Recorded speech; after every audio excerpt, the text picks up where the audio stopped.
was afraid, I was petrified, kept thinking I could never live without you by my side. But then I spent so many nights thinking how you did me wrong, and I grew strong, and I learned how to get along, and so you're back. 팟캐스트의 선명. 이야, 청년들의 정치 공동구역 청정구역 68회 방송 2부 시작하겠습니다. 네. 자, 오늘 2부에서는 청정잡스와 환승역의 그 여자 코너가 준비가 돼 있습니다. 오늘 청정잡스에서는요, 예고해드린 대로 국회의원 보좌관이라는 직업에 대해서 알아보는 시간으로 준비를 했습니다.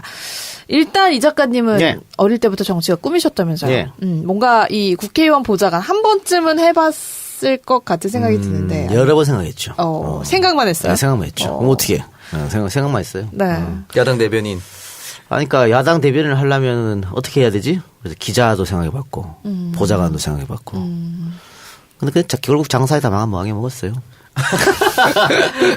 나는 사업이 답이다.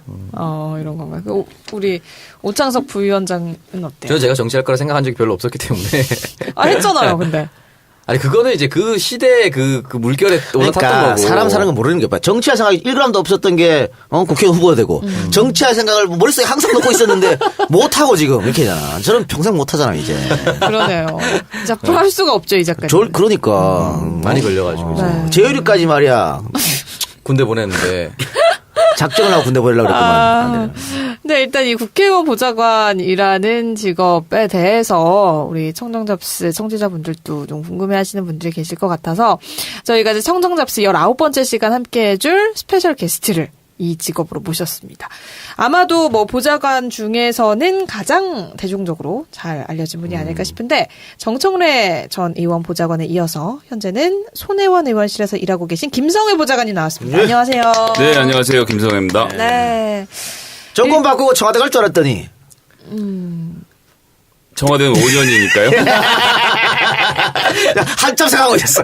한참 생각하고 있었어. 초장이 너무 센 건 네, 아니었어. 조장이 너무 훅 들어와서 어디까지 해야 되나 생각 잠깐 했어요. 아니 근데 뭐 웬만한 민주당 지지자들 그리고 손혜원 의원 지지자분들은 김성회 보좌관님 이름 정도는 다 아니 뭐 알고 야권 계시지 지지자면 않을까 아니. 싶어요. 지금은 여권이지. 우리는 여권입니다. 구야권 지지자들은 다 알죠. 네, 이렇게 뭔가 이름 알려지는데 부담스럽지 않으세요? 예전엔 부담 별로 없었는데 이제 네. 저희 아이가 이제 초등학교 다니는데 검색해보는 모양이더라고요. 검색하면 나오고 하니까 예 그런 건 조금 예 부담스러운 측면이 있는데요. 뭐 괜찮아요. 재밌고 그 사람들하고 교류하는 것 자체도 즐거워하고요. 예 그래서 뭐 아주 불편하진 않습니다. 요즘 손혜원 의원이 새롭게 시작한 방송도 뭐 같이 진행하신다고요? 오만과 편견을 이제 주진영 대표님하고 최강욱 변호사님하고 손혜원 의원하고 이렇게 세 분이 하시는데 저보고 사회를 보라 그래서 2번 했는데 영 재미가 없어갖고요. 제가 지난 주말에 의원님한테 저는 빠지고 세 분이 그냥 하시라고 저는 원래 하던 엔지니어를 하겠다. 중간에 툭툭 끼어드는 정도 역할로 돌아서고 싶다는 얘기를 일단 했습니다. 너무 공감하시는데 이 작가님은 재미가 없다라는 부분에 공감하시는 건가요? 참 마석입니까? 방송 재미가 있어야죠. 예. 네, 그래서 저희가 이제 오늘 이 청정잡스 녹음을 하는데 이 방송이 올라갈 때쯤이면 올해 국정감사가 이제 다 끝이 나거든요. 근데 국정감사 이 시기 굉장히 바쁘고 힘드셨을 것 같아요. 1년 농사 짓고 이제 추수하는 날이라서 가장 네. 바쁜 시기고요. 오늘 내일까지 하면 끝인데 이제 중간에 지금 땡땡이 치고 나왔습니다. 뭔가 휴식하는 기분으로 오신 건가요? 이게 쉬는 것 같지는 않은데. 네. 아니 국회의원 보좌관 하면 국정감사 때 뭐 잠 못 자고 집에 못 들어가고 뭐 그런다잖아요. 실제적으로 그렇습니까? 실제 그렇죠. 예, 많이 바쁘고 뭐 이게 모든 일이 근데 막판에 가서 뭐가 터지기 시작하면 다른 사람들도 새로운 정보를 주고 그럼 그 정보가 맞는지 확인을 하고 이런 절차를 거치려면요. 결국 국정감사가 한 3주 정도 되는데 그 기간 그 전에 준비한 3주 이렇게는 집에도 잘 못 들어가고 들어가더라도 늦고 매주 말에 일해야 되고 바쁘죠. 그러니까 뭐 한 3주 길게는 한 달 정도. 네네. 그 집에도 못 들어가고 아까 뭐 그 중학교 올라가는 아이 얘기했지만 아이가 보고 싶기도 하고 아내분이 불만을 털어내거나 이런 건 없어요? 아이들은 이제 가끔 보면 신기해하고 네. 주말에 집에 있으면 이제 아빠 안 나가냐고 물어보고 하죠. 근데 이제 뭐 이제 다 지나갔으니까요. 예. 뭐 매점마다 돌아오잖아요. 그래도 뭐 그렇게 몰아서 일하는 게 재미도 있고 또 여러 가지 저희들이 실제 성과도 내고 하니까요. 국회 와서 일하는 것 중에 제일 재밌는 게 뭔가 하면 실제로 이루어지고 일이 바뀐다는 것을 아는 거 그런 재미가 있어서요. 고생한 보람들은 있습니다. 보좌관 중에 그 요즘에는 변호사를 뽑는 경우도 있다고 하더라고요. 근데 변호사들이 못 버티고 나간다고 그러더라고. 일단 뭐 급여가 자기 생각보다 많지 않고 또 아까 얘기한 것처럼 이렇게 밤새고 해야 되는데 내가 왜 이 일을 해야 되나 변호사까지 따고 뭐 이런 것들. 변호사들이 와서 정착하는 경우도 있고 나가는 경우도 많이 있는데 말씀하신 것처럼 내가 이 돈 벌려고 여기서 일어나 하는 사람 나가게 되는 거고 근데 반대편으로 또 이제 이런 건 있습니다. 이제 변호사가 된다는 건 만들어진 법을 해석하고 지키는 일인 거잖아요. 네. 근데 입법이라는 건 그 법을 깨는 상상력을 가져야 되거든요. 네. 그래서 변호사들은 아무래도 틀이 좀 있어요. 이건 안 되는데 이건 법적으로 안 되는 일인데 이렇게 생각하는 게 있고 정치인들은 야, 하여튼 법은 그렇지만 우리 고치면 되잖아. 이렇게 생각하는 측면이 있어서 그래서 변호사들이 유리한 건 있어요. 그런데 이제 또 반대편으로는 법을 몰라도 국회에서 일할 수 있고 정치는 할 수 있습니다. 그런 부분들을 메꿔주는 국회 사무처 여러 기관들이 있기 때문에 예, 법을 알고 모르고는 중요하지 않은 것 같고요. 그러면 법을 알고 보는 건 중요하지 않고 정치적 감각이 없어. 정치 DNA가 없어. 정무적 감각이 없어. 이런 사람이 보좌관으로 일할 수 있나요? 그런 사람들 국회의원이 안 뽑지 않을까요? 재미없겠죠. 근데 말씀하신 대로 요즘 이제 정책하고 정무가 역할을 좀 나누는 경우들이 많이 생겨요. 그래서 그냥 기계적으로 정책을 하는 사람들도 있는 경우가 있습니다. 그런데 저는 개인적으로 그렇게 할 거면 뭐하러 하나 싶은 생각은 들어요. 그러니까 새누리당, 죄송합니다. 자유한국당이면 자유한국당, 그 민주당이면 민주당 자기의 결이 있고 색깔이 있고 그것에 맞춰서 어떤 원하는 나라 원하는 정치를 해가는 재미의 일을 하는 거지. 그냥 그 뭐 의원이 오다를 내리는 대로 이거 하고 저거 이렇게 안 하고 하면 본인이 재미없을 것 같아요. 제 생각에. 그러면 결하고 색깔이 달라. 그런데 민주당 의원 보좌관 하다가 자유한국당 의원 보좌관 하고 이런 경우도 있잖아요. 그런 분들은 뭐예요? 많지 않죠. 많지 않고 민주당은 특히 의원들이 그런 경우에 잘 받지 않아요. 아, 저쪽인 사람들은 아예. 네. 그건 저는 생각의 결이 다르기 때문에 그걸 고쳐서 서로 일한다는 건 서로 맞지 않는 것 같아요.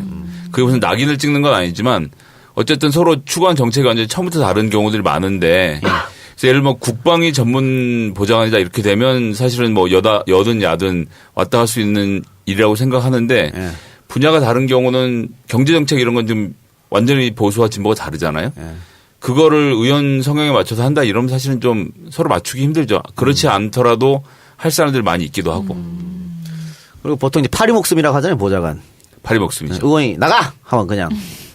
실제로 그날 의원 면직을 제출하면 그날로 면직이 됩니다. 그날로. 예. 그러면은 신분을 유지하고 있을 때는 공무원이랑 똑같나요? 모든 게? 예, 공무원 신분에 준하죠. 별정직 공무원이니까 공무원이죠. 연금만 못 받고. 연금도 받습니다. 아, 연금도 받아요? 일정 예. 연수가 지나면 연금을 받는 걸로 알고 있어요. 10년 뭐 이제 공무원 법에 의해서 10년 이상 일을 하면 주게 돼 있으니까 10년 이상 일을 하면 연금도 받습니다. 아, 그러면은 우리 김 보좌관은 몇 급입니까? 저는 4급 보좌관. 4급쯤이면은 연봉이 어느 정도 되나요? 그 뭐 검색해 보면 다 나오는데 아, 얘기하세요. 8천만 원 정도 받아요. 8천만 원. 예. 세전. 그렇죠. 아, 세전 예. 8천. 근데 제가 하나 궁금한 게 그 정청래 의원하고 손혜원 의원님 계속 하고 계신 거잖아요. 두 분 네. 중에 누가 더 뭔가 보좌하기가 아이, 그렇게 말하면 어떻게 답을 합니까? 아니, 개인적으로 맞으신? 제가 페이스북에 글 올렸거든요. 거기 답변 주셨어요. 아, 그래요? 아 진짜요? 네, 그 뭐 누가 더 좋냐라는 그 유치한 질문에 제가 그 천당과 천국의 차이 정도가 되는 것 같아요. 아주 센스 있는 근데 답변을. 근데 이제 이런 거죠. 정청래 의원하고 같이 다닐 때는 밤늦게 뭐가 많아요. 밤늦게 뭐가 많고 이제 의원이랑 어울려서 또 뭐 이제 아주 늦게까지 뭐 술도 먹으러 다니고 이런 경우도 많아서 퇴근이 좀 늦는 경우가 많았고요. 아, 손혜원 의원은 또 지방에 뭐 이런저런 일들을 많이 벌이고 기획하는 게 있어서 지방을 같이 다녀야 되고 그래서 힘든 거로 따지면 사실 뭐 어느 쪽 다 비슷한데요. 둘 다 재미는 있어요. 예, 재미가 있어야 하는 일인 것 같아요. 예, 그냥 일로 하려면 힘들어서 못할 것 같고. 근데 그 한 국회의원실에 보좌관 몇 명이 일하고 있죠? 그러니까 이제 저희들끼리 명칭을 정해서 부르는데 예. 4급은 보좌관이라고 부르고요. 예. 2명 있어요. 그다음에 예. 5급이 비서관, 비서관? 이게 예. 2명 있고 예. 6급, 7급, 9급 비서가 한 명씩 있습니다. 비서. 예. 그런 다음에 인턴이 2명 있죠. 그렇게 해서 9명이 한 의원실을 구성합니다. 의원까지 10명. 그렇겠는데 같이 일하는 분들하고 안 맞을 경우도 있을 거 아니에요. 아, 쟤하고는 정말 안 맞는다. 근데 의원이 총회에서 계속 같이 가. 그건 뭐 어느 직장에 다 있는 거 아닌가요? 어쩔 수 없다 그러면. 그건 뭐 그냥 그렇게 가는 거죠. 근데 업무가 좀 독립적인 경우들이 많아요. 각자 맡고 있는 파트가 다르고 하니까 그런 경우에도 뭐 그렇게 저렇게도 맡아서 가는 것 같아요. 그러면 우리 광고 듣기 전에 하나만 더 여쭙고 광고 들어갑시다. 본인도 정치할 생각 있을 거 아니에요? 지금 정치를 하고 있다고 대답을 합니다. 그렇군요. 쓱 빠져나갔어요. 의원 실내 정치, 이런 사내 정치 이런 건가? 보좌관 출신의 국회의원도 좀 있죠? 요즘은 많이 없는데 옛날엔 있었죠. 네. 대표적으로 유시민 의원도 이해찬 의원의 보좌관 출신이죠. 그래도 의원 배지도 달았고 장관도 했고요. 이철희 의원도 비례대표. 네, 뭐 보좌관 하셨던 적이 있고. 근데 이게 이제 우리나라에서 좀 제가 잘 이해하기 어려운 풍습 중에 하나인데 우리나라는 처음 도전을 센 걸 해야 사람들이 쳐주는 것 같아요. 그렇죠? 예. 20살 때부터 수혜자입니다. 국회의원 출마하면 국회의원 대접을 해주는데 예를 27에 구의원 출마해서 구의원을 2번 해. 그다음에 한 30대 후반에 시의원을 해서 또 시의원 2번 해서 40대에 구청장도 한 2번 하면 50대가 되잖아요. 그럼 50대에 국회의원 출마를 하면 사람들이 뭐라 그러냐면 제 구의원 하던 애야. 이렇게 되는 거예요. 근데 이제 40까지 그냥 있다가 국회의원 출마하면 저 사람은 국회의원 깜이다 이런 것들이 있어서 네. 참 좀 그런 것 같아요. 그래서 잘못된 대한민국의 정치판의 문화인데 그런 문화 때문에 젊은이들이 정치판에 못 오른 거예요. 근데 저는 이건 뭐 우리랑 색깔은 다르지만 황영철 의원 같은 경우에 다른 걸 다 떠나가지고 그 사람 대학 졸업하고 바로 지역으로 갔거든. 네. 지역으로 가서 착착착 올라와. 처음부터 도의원, 시의원, 도의원 이렇게 출발한 사람이에요. 나는 그런 게 맞다고 봐. 그런 사람들이 자꾸 늘어나야 그렇죠. 된다고 저도 생각하고요. 그 무슨 어디서 뭘 했다 이런 사람들 영입하는 것만으로는 사실은 정당이 뿌리 내리기가 어려워요. 그래서 지금 뭐 여의도 연구소도 좋은 예 중에 하나인데 거긴 공채로 직원 뽑아서 착착착 승진을 하고 뭐 이런 구조들이 잘 되어 있어서 뭐 생산한 내용이 어느 방향을 하고 있건 간에 상관없이 그 자료의 전문성이나 퀄리티는 좀 인정을 해주거든요. 그런 방향으로 저도 자꾸 가야 된다고 생각합니다. 그 기자들이 국회의원들한테 선배라고 부르잖아요. 네, 그럼 왜 그렇죠. 선배라고 부르는지 도저히 이해가 안 가는데 하여튼 선배라고 그래요. 그럼 기자들 보좌관한테는 뭐라 그래요? 선배라 그럽니다. 똑같이 선배라고 네. 불러요. 의원한테는 의원님이라고 부르죠. 보좌관들은. 영감. 영감은 이제 안 볼 때 쓰는 뭐 별칭으로 이렇게 되는 거고요. 맞아요. 보통 보면 다 의원님이라고 부르죠. 예.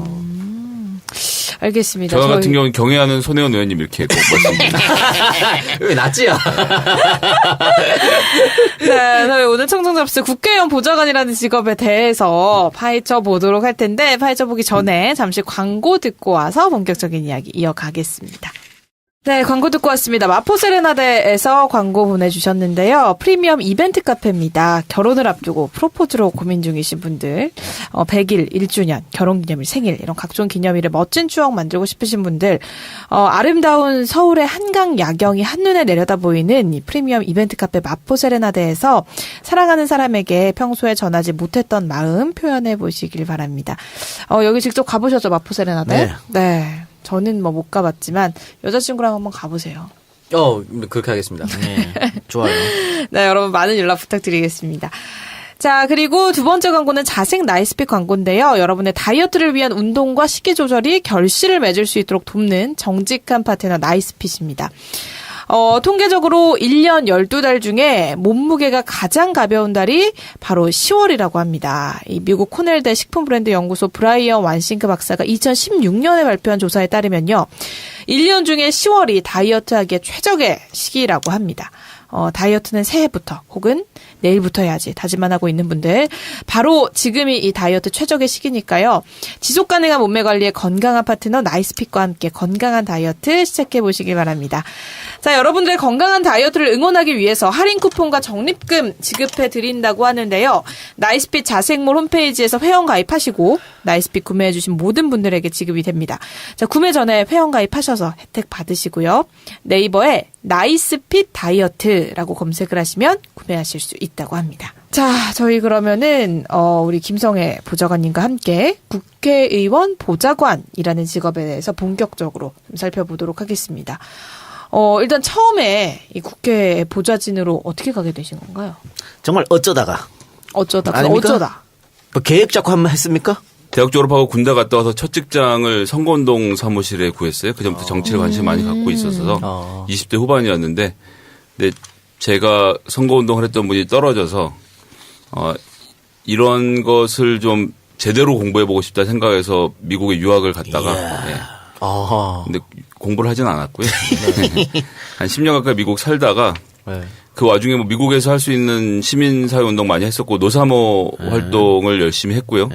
요즘 이제 I Can Speak로 되게 유명해졌는데 HR 121 법안 만들고 통과시킬 때 캘리포니아에서 간사를 맡아서 그 일도 제가 좀 도왔었고 뭐 그런 과정에서 2012년 대선 때 문재인 캠프에서 일을 했고 예. 해외에서 했고 선거 지고 나서 빡쳐서 그다음에 1월에 귀국을 했습니다. 예. 귀국을 해서 당시 환노에 있던 그 신계륜 의원실로 보좌관으로 뭐 입사를 해서요. 보좌관으로 일을 시작했다가 그다음에 이제 정청래 의원 지나서 손혜원 의원까지 오게 됐습니다. 신계륜 의원실은 어떻게 들어갔습니까? 아는 분이라서. 예. 원래 알던 분이라서. 예, 원래 알던 분이었고 제가 이제 그쪽 정치 때문에 고민하고 이러는 과정을 보아 오셨었고 그래서 이제 좀 뭔가 외국에서 여러 가지 문물도 익히고 오고 했으니 좀 새롭게 한번 시작해보자라고 제안해 주셔서 예, 그래서 일을 하게 됐었습니다. 어떻게 신계륜 의원실에 있다가 이렇게 정청래 의원실로 가시? 공채가 나서요. 면접 보고 뽑혔습니다. 예. 정청래 의원실을 공채나서 네. 공채할 때 그러면은 뭐 일단은 뭐 서류 같은 건 낼 거 아니에요. 이력서하고 자기소개서 되죠. 아 다른 건 없어요? 네, 다른 건 없습니다. 그러면 저 이력서 자기소개서 내고 바로 면접입니까? 보통 이력서하고 자기소개서를 내면 스크린을 해서 예. 뭐 배수가 좁혀지고 예. 보통 그러면 의원이 이제 몇 배수로 사람들을 보고 이제 면접을 보죠. 면접 때는 의원이 직접 들어와서 네, 물론 뭐 직접 만났습니다. 그러면 뭐 어떤 질문을 하나요? 어디 맥주집에서 만나갖고요. 정확히 무슨 질문인지 생각이 안 나는데. 아 면접을 맥주집에서. 예, 뭐 어쩌다 보니 그렇게 괜찮네요. 그러니까요. 취중 토론을 이렇게 취중 한 토크 거죠. 좋네요. 네, 예. 그러니까 일반적으로 국회의원 보좌진이 되고 싶은 경우에는 그렇게 공채가 나면 이제 지원을 해서 갈 수 있는 경로가 있고 또 아까 얘기처럼 아는 사람 인맥에 의해서 소개 채용이 되는 경우. 아니면은 의원이 예를 들어 내가 모시던 의원이 낙선하면 또 이렇게 부탁한다고 좀 괜찮은 친구들 이렇게 하는 경우도 있다던데 맞습니까? 이 동네는 평판이 중요해서요. 다 어쨌거나 누구 밑에서 일을 했던 사람들이니까 조금 전에 말씀드린 대로 면접 보고 나면 뭐 2배수 3배수 좁혀지잖아요. 네네. 그럼 이제 전에 일했던 의원실에 확인을 하죠. 보통은 의원들끼리 직접 통화를 합니다. 뭐 이만저만해서 이 보좌관 뽑으려고 하는데 뭐 어떠냐 물어보면 아 참 좋은 친구인데 뭐 내가 교문위로 옮겨오는 바람에 뭐 이제 이런 경우들도 있고 아니면 거기는 좀 뭐 이런 경우도 있고 그래서 평판이 매우 중요하게 작용을 하는 동네입니다. 그리고 평판이 그렇게 중요하면은 일단 뭐 해당 국회의원의 성향과 내 정치 성향이 다른 경우에는 거의 일을 안 하겠네요, 이게.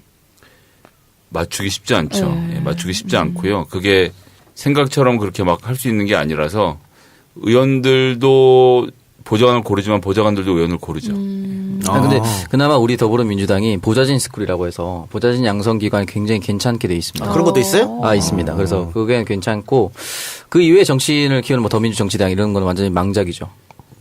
그 이제 그렇게 해서 길러진 친구들이 이제 9급, 7급 이렇게 해서 입사를 해서 세월이 지나면서 일을 배우고 이제 승진을 하는 경우들도 많이 있죠.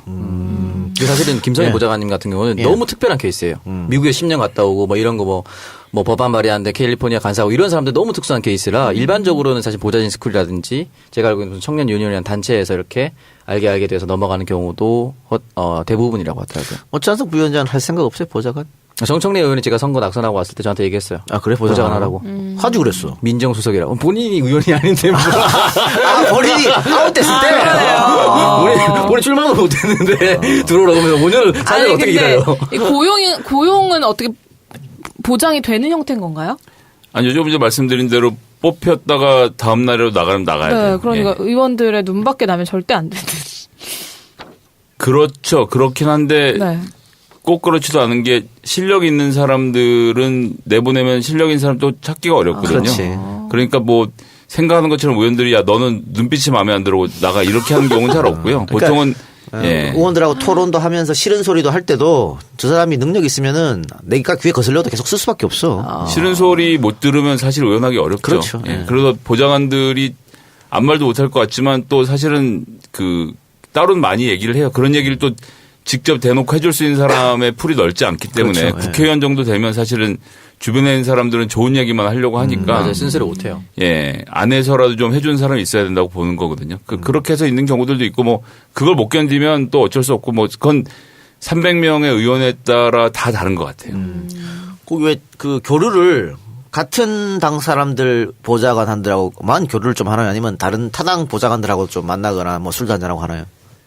타당은 쉽진 않아요. 보통은 같은 당끼리들 교류를 많이 하고요. 뭐 예를 들면 지난번 탄핵 뭐 이런 거 벌어질 때 한국당의 몇몇 보좌관들은 보니까 박근혜 대통령이 뭐 잘못했다고 저런 뭐 예를 들면 이런 얘기를 하는 분들도 계시는데 전 뭐 그것이 잘 됐다 잘못했다는 얘기를 하는 건 아닌데 술 먹으러서 가서까지 그런 사람들이랑 싸우는 건 서로 피곤한 일이니까요. 보통은 같은 당 보좌관들끼리들 교류를 많이 하죠. 아, 근데 뭐 예를 들어 뭐 예를 들어 교문이면 매번 보잖아요. 저쪽 사람, 저쪽 보좌관도 이렇게 자주 보고 하면 또.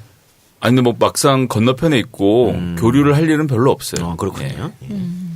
그렇다면 이 보좌관이 하는 주된 업무가 어떤 건가요? 뭔가 범위가 이제 지금 딱 의원님이 할 수 보좌관님이 하는 일을 좀 설명해 주신다면 어떤 게 있을까요? 그러니까 이제 보좌관이 있고 비서관이 있다고 말씀드렸는데 이제 비서관들은 주로 정책을 한 분야씩 맡아서 담당을 해요. 저희 같은 경우는 교육, 문화체육관광위원회인데 그럼 교육부하고 문화체육관광부를 맡아서 하거든요. 그럼 이제 비서관들이 보통 하나씩 꽤 차죠. 교육부 담당 하나 있고 문체부 담당이 하나 따로 있고 그 밑에 있는 비서들은 쭉 이제 나눠서 한두 사람씩 갈라서 이제 정책을 같이 개발하고 그 외에 뭐 다른 업무들도 보고 수행을 한다든지 사진 찍고 블로그에 글 업데이트하고 이런 일들도 하고요. 보좌관들은 정책을 총괄하는 보좌관이 보통 한 명 있고 그럼 이제 정무를 총괄하는 보좌관이 있는데 이제 정무가 보통 공보라고 부르죠. 언론도 같이 맡아서 하는 경우들도 있고요. 정책은 이제 저희가 여당이 됐으니까 그 의원이 생각하고 있는 정책을 어떻게 잘 구현할 것인가를 관계부처하고 상의하는 일 많이 하고 정무는 말 그대로 정치인으로서의 그 사람을 어떻게 움직이게 할 것인가, 앞으로 어떻게 움직일 것인가, 또 그리고 이제 주변에 들리는 이야기들을 많이 듣는 것, 그게 되게 중요한 역할인 것 같아요. 최근에 그 보좌관에 대한 의원들의 갑질이 좀 떠올랐어요. 그래서 뭐 당시 새누리 누구였지? 김영남이었나? 뭐 구타 얘기도 폭언과 구타. 뭐 넌 왜 일을 그따위로 하냐가 폭언이라고 하면 그 정도는 듣고 그런 정도는 근데 이제 욕설. 여기서 꼭 하고 싶은 얘기가 이제 우리 정청래 의원은 제가 2년 동안 같이 일하는 동안 단 한 번도 언성을 높인 적이 없는 보기와는 정말 다른 캐릭터인데 조곤조곤 조지는 아니요 아예 조지는 게 머릿속에 컨셉이 없어요. 예. 자기보다 약한 사람하고는 절대 싸우지 않습니다. 예. 역시 하여튼 그런데 폭언까지는 한다는 사람들 들어봤지만 구타는 제가 지금 오늘 처음 들어보네요. 아, 처음 들어봤어요? 때리는데 왜 때리는데 거기서 일을 왜 해요? 그 김영남 의원 전 비서관이 조인트 까였다. 이런 얘기를 했었는데. 아 그렇군요. 우리 근데 당에는 없죠. 예, 저는 조인트까지 까이면서 일할 사람은 잘 없을 것 같아요. 그리고 이 동네 좁아서요. 당장 거기도 소문 났고 보좌관이나 비서관한테 그런 식으로 함부로 하면 그건 반드시 밖으로 나가게 돼 있고요. 요즘같이 특히 뭐 이런 나라에서는 그거 한마디 잘못하는 게 본인 정치적 생명을 끝내는 일인데 정말 화가 나갖고 뭐 서로 싸우거나 이럴 수는 있지만 뭐 상시적으로 조인트를 까고 폭언을 퍼붓고 이러기는 쉽지 않을 것 같은데요. 그리고 뭐 요즘도 이제 저도 이제 요즘 젊은 사람들이라고 얘기하게 되는데 요즘 젊은이들이 뭐 그 당하고 있겠습니까? 다 스마트폰을 찍어서 고발해버리고 말지. 나간 것만인데. 그럼 이런 것도 있어요. 보좌관하고 비서관 채용했다 그러놓고는 한 번도 못 봐서 출근을 안 해. 그러니까 지급하는 돈은 의원 주머니로 들어가는 경우. 그리고 또 어떤 경우는 예를 들면 김성애한테 한 달에 600만 원씩 줘야 되는데 야 400만 받아. 200은 다시 백. 이런 경우. 있다고 소문이 있었는데 어떻습니까? 그 이제 아예 월급을 안 주고 유령을 채용한다 이거는 저는 그럴 가치가 없다고 보는 게 보좌관 일하고 그래봐야 한 달에 월급 뭐 그 몇백만 원을 그 공돈을 만들겠다고 한 사람을 놀리면 국회 일이 그렇게 만만치가 않습니다. 그래서 일이 너무 바쁘고 본인이 다음번 재선을 노린다면 지역도 그렇고 정책도 그렇고 만들어야 되는데 그 돈을 굳이 그렇게 돌려가면서 할 필요는 없다고 생각을 하고요. 이제 문제는 보좌관 월급 꺾기라고 불리는 소위 이제 600을 받아서 300만 낸 뭐 여기 있네. 전문 용어 등장했네. 꺾기. 있어요. 그건 이제 있는데 그거는 조금 다른 게 회관에서 일하는 경우에는 그렇게 월급을 깎이는 경우는 거의 없고요. 지역은 좀 달라요. 아, 지역 그러니까 사무실? 예, 지역 사무실에서 일을 하는데 국회처럼 업무 강도가 세지가 않고 지역에서 이제 지역 보좌관이라고 해서 동네 사람들을 두루두루 잘 아시는 나이가 좀 있으신 동네 지형에 다 밝은 이런 분이 있잖아요. 왜 동네 그 사랑방 같은 분이 계신데 이런 분들은 월급을 많이 받는 게 중요한 게 아니고 보좌관 직함을 달고 동네 돌아다니는 게 좋은 사람들이거든요. 이런 경우에는 의원이랑 뭐 이렇게 해서 뭐 그렇게까지는 필요 없고 한 달에만 300만 원만 주셔. 그럼 이제 난 뭐 해서 하겠습니다고 하는 경우들이 혹가다 있어요. 혹가다 있는데 이제 그런 분들이 나중에 의원하고 사이가 틀어지면 내가 얼굴 못 받았다. 이렇게 폭로하게 되지. 폭로되는 경우가 많아서 점점 더 줄어들고 있는 추세인데요. 그거는 그 의원회관에는 워낙 노동 강도가 강해서 그 월급을 깎여가면서까지 일할 사람이 많지는 않습니다. 그러니까 작년에 터진 그 사건도 당시 새누리당 의원이었는데 그것도 지역 사무실이었어요. 예, 보통 이제 지역 사무실에서는 그런 경우들이 있고 뭐 그걸 잘한다, 권장한다 이런 일은 아닌데 예, 그건 좀 다른 문제인 것 같아요. 물론 잘못은 잘못입니다만 그 어떤 일방이 팔을 비틀어 갖고 만드는 관계는 아니라는 건 또 뭐 좀 말씀드릴 필요가 있을 것 같아서요. 그리고 가족 채용. 요즘은 뭐 거의 없다고 하지만은. 그 저희만 해도 내무방에 들어가면 그 사무실에 어떤 직원이 있는지 얼굴까지 다 볼 수가 있거든요. 이름이랑. 그런 상태인데 그 가족 채용해 갖고 300만 원 벌자고 하는 것은 너무 위험하죠. 그리고 이게 무슨 대단한 경력이라고 그 자기 아들 딸까지 데려다가 이걸 시켜서 어디 딴 데 보낸다. 이렇게는 제가 보기엔 예. 점점 더 어려워질 거라고 봅니다. 이제는 청문회예요 혹시? 아니 궁금한 걸 대신 열어보는 건데 이제는 뭐 법으로 그걸 못하게 하겠다 뭐 이런 얘기도 있었습니다만 어쨌든 작년까지만 해도 있었죠. 뭐 조카 뭐 육촌 동생 엄청 많았어요. 근데 이제 육촌 동생 이런 건 저는 좀 다르게 봐야 된다고 보는 게 필요해서 고용하는 경우도 있는 거예요. 이제 또 지역 얘기가 나오는 건데 이제 정책적으로도 그렇지만 지역 일을 좀 믿고 맡길 사람이 있어야 되는데 육촌 정도 되면 사실 좀 뭐 멀잖아요. 육촌은. 멀죠. 근데 먼데 배신 안 할 것 같고 막 이렇게 돼서 같이 일을 한 거나 이런 경우는 있는데 저는 뭐 제가 일하는 직업에 대해서 굉장히 자부심 갖고 있습니다만 이게 그렇게 뭐 부정까지 해서 청탁을 해서 채용할 만큼 좋은 직장 같지는 않아서 그 게다가 정규직도 아니잖아요. 정규직은 모르겠는데 2년 3년 이렇게 일하다 나갈 사람들인데 그런 측면도 좀 같이 고민해 보시면 어떨까 싶습니다. 뭐 영화 같은데 보면 이제 보좌관을 통해서 뭐 돈을 받는다든지 돈 전달한다, 뇌물. 거래에 이용하는 경우도 많은데 만약에 이런 제안을 좀 이렇게 해라고 하면은 뭔가 그래도 내 생계를 좌지우지하는 게 바로 의원들이잖아요. 그렇기 때문에 뭔가 이거를 반박하거나 거절하기가 좀 쉽지 않을 것 같아요. 어떻게 하시겠어요? 그런 상황이 된다면? 일단 그런 적 없죠.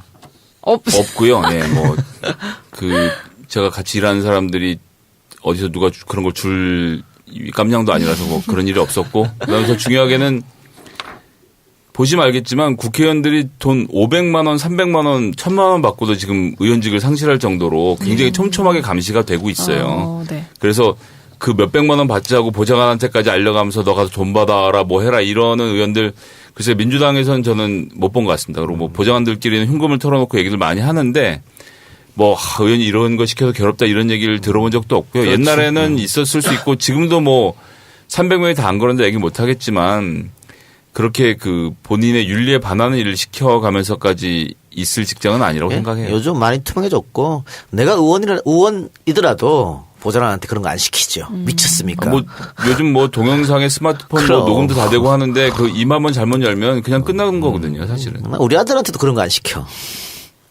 진짜 모르게 하겠. 만약 받고 싶으면 모르게 하겠죠. 절대 모르게 아무도 모르게 타인한테 시키겠어요. 그리고 선거 제도가 많이 바뀌었잖아요. 네. 그래서 예전처럼 몇십억씩 들여 선거할 필요도 없고 그럼. 사실은 정해진 범위에서 후원금만 잘 받고 운영을 해도 본인 돈 많이 안 들이고도 국회의원 되는 게 가능하거든요. 그렇기 때문에 굳이 뭐 누구한테 이렇게 많은 돈 받아서 할 필요도 없고 그러려고 월급도 저는 충분히 주는 게 아닌가 생각을 하고요. 네네. 그런 게 다 포함된 비용이라고 생각합니다. 예. 소문입니다만 왜 그 뭐 여성 의원과 남성 보좌관이 뭐 어떻게 사랑에 빠질 수도 있다.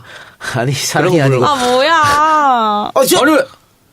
확 떠났다니까. 뭐 누구한테 걸렸대더라. 뭐 이런 있었잖아요. 근데 이게 너무 타겟팅이 있다. 뭐가 타겟팅이야? 나 몰라 누군지 소문이 그런 소문 들어보셨잖아요. 있죠. 그런 소문은 뭐 이렇게도 나오고 거꾸로도 나오고 하는데 글쎄요, 그건 뭐 확인 아무도 못하죠. 예. 근데 그런 소문 보장끼리 막 얘기도 하고 하나요? 근데 사실 그런 얘기는 좀 서로 꺼리죠. 예. 나 같으면 막 할 것 같은데. 김 보장관 들어봤어? 이러면서 그러니까 못하는 거예요. 너만 알아 이러면서. 보자관 밴드 이런 데 이 동네도 검증이 워낙 철저한 동네라 그 이제 아예 근거 없는 얘기들 이렇게 퍼뜨리고 다니면 저놈이 실없는 얘기하고 다니는 놈이라는 소문이 나버리는 순간 일을 하기가 어려워지기 때문에 그렇게 뭐 남욕 함부로 하기 쉽지 않습니다. 보자가 뭐 했어도 금방 쫓겨났겠네, 이 작가님. 그럼 보좌관을 하면서 가장 힘든 때가 있다면 언젠가요? 내가 맞춰볼까요?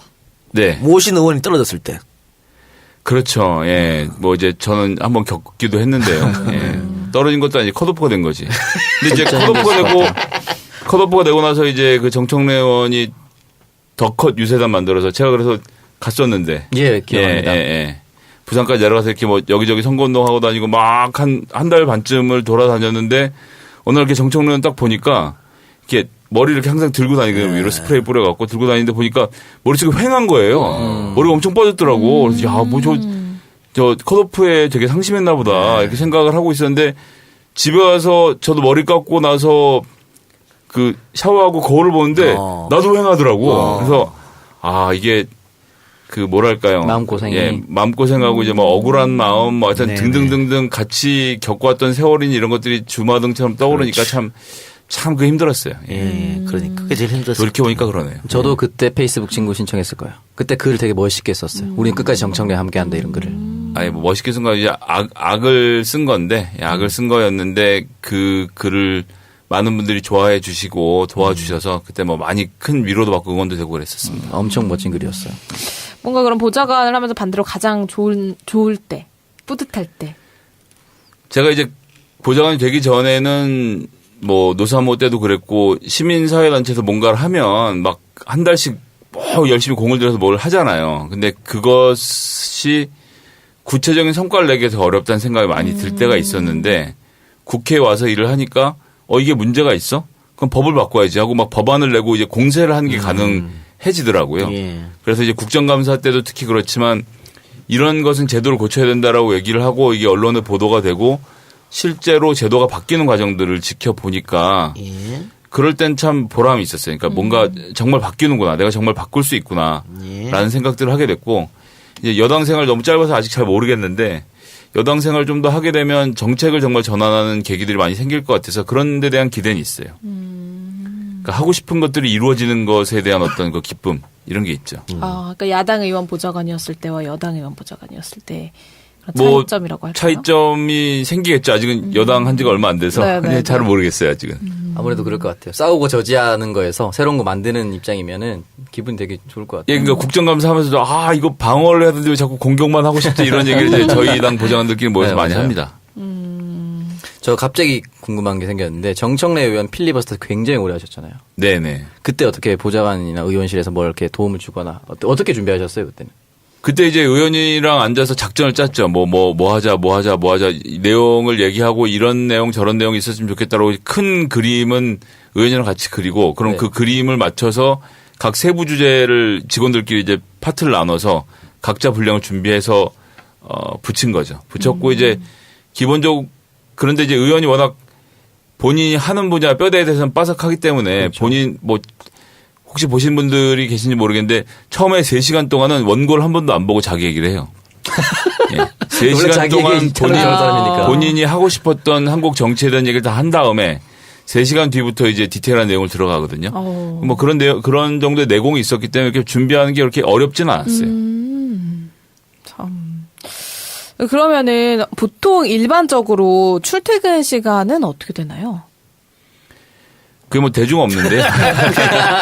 근데 이제 되게 이런 거예요. 그러니까 출근은 뭐 9시? 저희 일단 9시 출근, 6시 퇴근이 기본 룰입니다. 기본 룰인데 아침에 일찍 출근하는 사람들이 좀 많이 있죠. 아침에 뭐 운동도 좀 하고 뭐 씻고 이제 저희는 낮에는 워낙 만날 사람도 많고 전화도 많이 오고 해서 뭔가 정신을 차리고 일할 수 있는 시간은 사실 아침 시간밖에 없거든요. 그러니까 아침에 하고 6시 퇴근, 이제 6시 퇴근하는 방도 있고 안 하는 방도 있고 그건 이제 방 문화에 따라 좀 다른 게 있고요.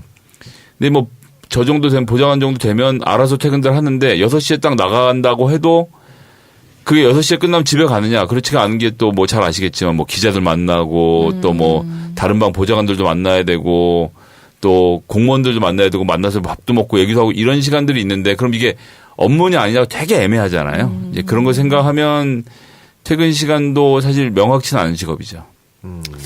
그러면 이 직업을 꿈꾸는 청년들에게 좀 꼭 해주고 싶은 말 있다면? 뭐 다른 걸 찾아봐라. 정말 저희 청정잡스에 나오시는 분들 정말 네, 자기 직업 절대 대답이 다 추천하지 안면하시죠. 않아요. 그런가요? 네. 여기 나왔던 사람은 자기 직업 추천 안 해요. 그럼 내가 이걸 꼭 해야겠다 하는 청년들에게 뭔가 조금 더 이렇게 추천해주고 싶은 길, 방법 이런 거. 일단은 이 일을 하려면 몇 가지 정해진 스킬들이 있어야 돼요. 제일 먼저는 이해력이 빨라야 되고요. 이빨도 좋아야 됩니다. 그리고 그러니까 이해력이 빠르다는 것은 저희가 수많은 민원인들을 만나는데 그 사람이 요구하는 게 뭔지를 빨리 캐치하고 정리를 하고 그 사람이 1시간 동안 한 얘기를 의원한테 3분 안에 전할 수 있는 능력이 꼭 필요해요. 그게 없는 사람들은 이 일을 할 수가 없어요. 그렇지. 그리고 매일매일 루틴의 업무를 즐기는 사람들은 여기선 일을 못합니다. 우리는 아침에 일어나서 출근을 해서도 오늘 무슨 일을 할지 알 수 없는 경우가 굉장히 많아요. 그날 벌어지는 일들이 워낙 다양하고 하기 때문에 그래서 인간형 스타일 중에 매일매일 다른 일을 하는 걸 즐기는 사람들이 있거든요. 그런 맞아요. 사람들에게는 뭐 여기가 아주 적당한 직장이라고 생각을 하고요. 그리고 본인이 원하는 것들을 조금씩 이뤄가는 재미가 있어요. 그리고 방마다 좀 다르긴 하지만 어쨌든 의원하고 보좌관들이 한 식구처럼 움직이면서 같이 일을 재밌게 하는 경우에는 또 뭐 그런 것도 그런 대로의 재미가 있는데 어쨌거나 비정규직이에요. 의원하고 아무리 잘 지낸다고 해도 의원이 4년 있다가 컷오프가 되거나 떨어지면 네. 그럼 또 말짱 도루묵이거든요. 근데 시장이 한정적이니까 다른 의원에게 뭐 이제 자리를 옮겨서 또 직장을 유지하는 경우도 많이 있게 하지만 그런 게 쉽지 않고요. 이제 그 다음은 이제 50이 넘어서 그럼 어떻게 할 거냐인 건데 보통 기업 같으면 거기서 잘하면 저희가 예를 들면 이제 일반 기업으로 치면 부장급 정도가 될 텐데 그 외가 이제 이사 뭐 상무 전무 이런 것들이 있어야 되는 거 아니에요. 근데 그렇죠. 이제 국회 보좌관계는 그런 게 없으니까 4급 보좌관으로 올라올 때까지는 승진의 루트가 있는데 그다음부터는 사실은 각자 도생인 거죠. 근데 예전에 그렇게 생각을 했는데 요즘 생각해 보니까 어차피 기업도 부장 달면 그때부터는 각자 예, 도생이긴 맞아요. 해서 예, 뭐 그런 점이 있습니다. 그리고 지난 대선 때 김용민, 이동형, 김성애 다 이재명 지지자다. 이런 이야기들이 각종 게시판에 많이 돌았어요. 여기에 대해서 어떻게 생각하세요? 노사모 출신으로서 여기 뭐 노사모 아닌 사람이 어디 있어? 억울하실 것 같아서. 전 억울하죠.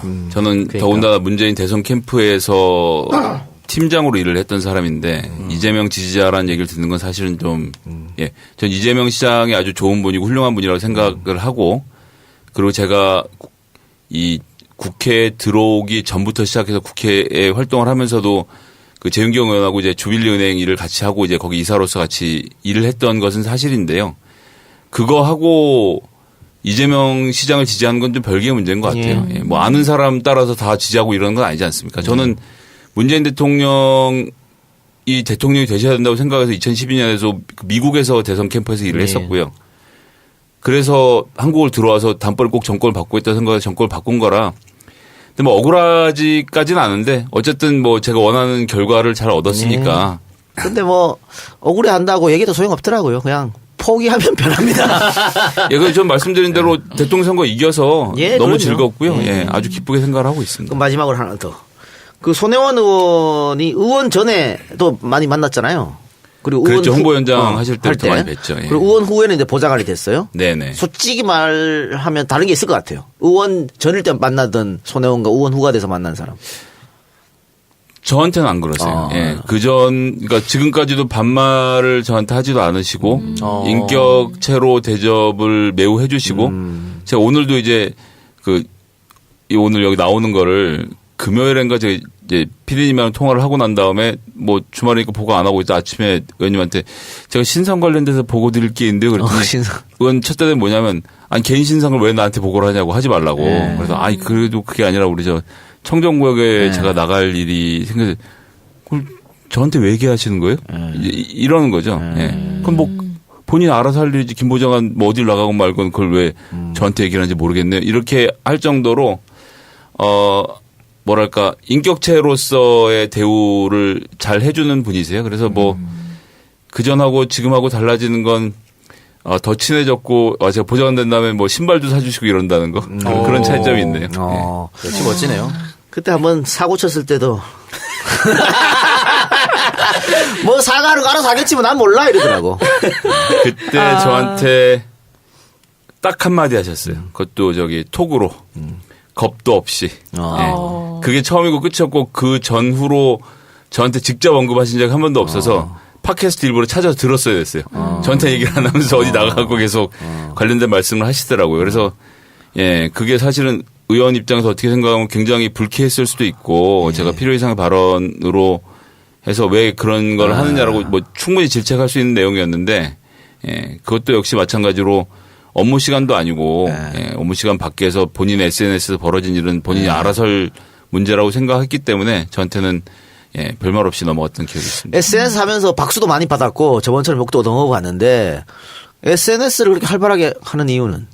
그냥 존재를 알리고 싶어서 하는 것 같아요. 처음에 시작할 땐 뭐 그랬지만 특히 이제 정청래 의원과 함께 일하면서 이렇게 저렇게 팔로워가 좀 많이 늘어났고 그러다 이제 우리 정청래 의원이 컷오프 되고 이러면서 또 한번 폭증하는 계기가 있었고 손혜원 의원실하고 정청래 의원실의 가장 큰 차이 중에 하나는 뭐냐면 정청래 의원은 저를 되게 아끼시는데 SNS에서 저랑 전혀 친하지 않았어요. 그러니까 둘이 서로 뭐 글을 공유한다든지 뭐 이런 일이 전혀 없이 각자 얘기했고 각자 놀았고 정청래 의원도 마찬가지로 제가 SNS에 무슨 글을 올리든 단 한 번도 저한테 뭐 이렇다 저렇다 뭐 말씀이 없었거든요. 예. 근데 이제 손혜원 의원실에서 일하면서 손혜원 의원은 워낙 뭐 13만이 넘으니까 팔로워가 그런 상태에서 손 의원은 가끔 제 글 공유를 하시거든요. 그 글을 공유를 하니까 이제 손 의원을 좋아하시는 분들이 저에게 와서 이제 팔로우 하시는 경우도 많아지고 이래서 조금 결이 달라졌어요. 결이 달라졌는데 그 제가 하고 싶은 주장을 하고 그 주장이 받아들여졌을 때의 즐거움 이런 것들 때문에 저는 SNS를 계속 하는 것 같고요. 그런 와중에 중간에 이제 제가 잘못해서 혼도 많이 나고 거기도 뭐 이제 반성하는 글도 쓰고 사과도 했었는데 그 이 나이 먹어서도 철이 덜 들어서 그런지 그런 과정을 통해서 하나씩 배우는 것도 좋았고 특히나 저는 작년 올해 정말 많은 일을 겪었는데 그런 일을 겪으면서도 그 SNS를 같이 했기 때문에 그 과정에서 제가 피드백을 정확히 듣고 제 자신을 성장시키는 계기가 되지 않았나. 뭐 그렇게 생각합니다. 네, 이렇게 오늘 청정잡시 19번째 시간 김성애 보좌관과 함께 국회의원 보좌관이라는 직업에 대해서 얘기를 함께 나눠봤습니다. 그 방송 뭐 여러 가지 하지만 이렇게 오로지 본인만의 4시간 딱 주어져 한 적이 있어요? 없죠? 내 얘기만 쭉 한지. 그런 건 없는 것 같네요. 어땠어요 오늘? 괜찮았죠 뭐? 예, 뭐 시간이 생각보다 훨씬 금방 가네요. 그럼 어떻게 저희 다음 코너 같이 하고 가실래요? 예, 뭐 예, 예. 네, 환승역의 그 여자라고 예. 연애 상담 함께 해주는 코너입니다. 자, 그럼 저희는 광고 듣고 와서요. 환승역의 그 여자 코너로 이어가 볼게요. 네, 광고 듣고 왔습니다. 술친굼 광고였습니다. 연말 회식의 절대 강자 굼벵이 파워 술친굼인데 이 술친굼 공식 쇼핑몰에서 신규 회원 가입 후에 첫 번째로 구매하는 분들에게 4+2 4개를 사면 2개를 더 드리는 혜택을 드린다고 합니다. 지금 술친굼 공식 쇼핑몰에서만 진행되는 이벤트라고 하니까요. 지금 술친굼 홈페이지를 확인하시면 되겠습니다. 자, 그리고 기존 회원분들께는 재구매 시 무조건 한 포를 추가로 증정을 한다고 합니다. 네이버에 술친굼이라고 검색을 하시면 되고요. 전화 주문은 1599-9067번, 1599-9067번입니다. 제가 지난주에 친구들하고 술을 마시러 갔는데 술친굼을 깜빡한 거예요. 아하. 그래서 친구들이 야 이거 오프라인으로 구매할 데 없냐고 물어보던데 아쉽네요. 오프라인 구매는 안 되더라고요. 항상 가방에 넣어 다니세요. 그러니까요. 정말 없어서 술 다음날 너무 힘들었어요. 그러니까. 진짜. 우리 저 김 보장님 술 좋아하시잖아요. 그렇지 않아도 손혜원 의원이 본인 안 드신다면서 술친굼을 저 주셔서. 아 그래요? 근데 그게 한 포만 먹으면 효과가 없고 한 2포 정도 먹어야 효과가 있더라고요. 그렇군요. 네. 저는 한 번씩 먹어도 효과가 괜찮아서 6번의 찬스를 사용했는데 네, 찬스. 예, 다 쓰고 이제 없습니다. 오늘 뭐 끝나고도 가야 되나요 집에? 끝나고는 국회로 다시 복귀해야 될 것 같은데. 아이고, 한잔 못 하겠네요. 아직 하는 중이라 일을. 아쉽네요. 네. 네, 다음번에 술친구과 함께. 예. 네, 그리고 두 번째 광고 번역협동조합 광고였습니다. 혼자서 일하는 통번역 프리랜서들이 힘을 모아서 이 통번역 업계의 부당한 관행을 바로잡고 과도한 수수료를 줄이고자 협동조합을 만들었는데요. 어제 광고했잖아요. 네, 근데 이 광고주의 사정으로 연속으로 이틀 광고합니다. 와, 더 많은 관심 급했네요. 부탁드릴게요. 네. 연속으로 올려달라. 네, 여러분 많은 관심 부탁드릴게요. 2013년 7월에 설립된 번역협동조합입니다. 현재 70명의 조합원이 영어, 중국어부터 폴란드, 베트남, 몽골어까지 총 13개의 통번역을 진행을 하고 있는데요. 이 통번역 중간 과정을 간소화를 해서 조합원들에게는 정당한 몫을, 고객에게는 그만큼 높은 품질의 통번역을 제공하고 있습니다. 자, 통번역이 필요하신 분들 이제 번역협동조합을 검색해 보시면 되겠습니다. 홈페이지는 www.transcoop.net 그리고 연락처는 02388-0003번 02388-0003번으로 전화 주시면 되겠습니다. 김 보좌관님 뭐 미국 생활 10년 했으면 영어 아주 뭐 네이티브처럼 잘하시겠네요. 예스. 멋있네요. 네.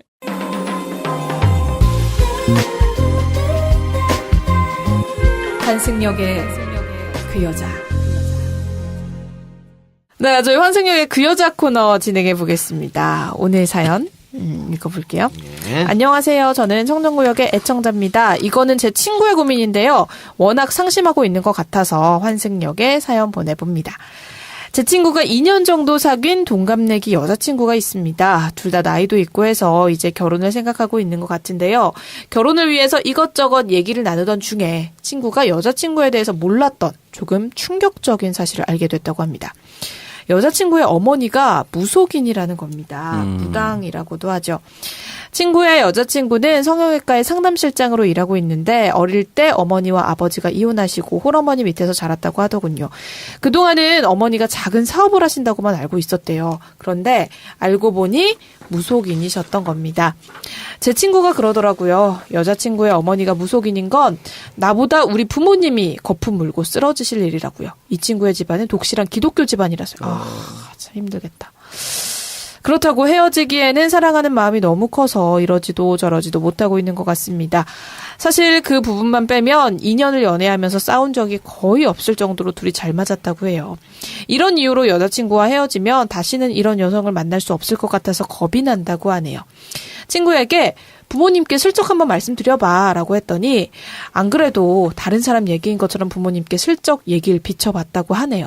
그랬더니 그 친구 부모님께서 혀를 내두르시면서 그 부모는 어떻게 제 명예나 살 수 있겠니 어쩌니 이렇게 하셨다네요. 헤어지자니 여자친구를 보내기가 힘이 들고 결혼을 진행하자니 부모님께 큰 불효를 하는 것 같아서 너무 마음이 힘들다고 합니다. 이 친구 어떻게 하는 게 좋을까요? 제가 보기에는 그 부분이 지금 걸린다면 결혼 후에도 계속 문제가 될 수 있을 것 같아서 당장은 힘들어도 헤어지고 조건이 더 맞는 사람을 찾는 게 좋을 것 같은데 이러지도 저러지도 못하고 있는 친구를 보니 저도 마음이 아프네요.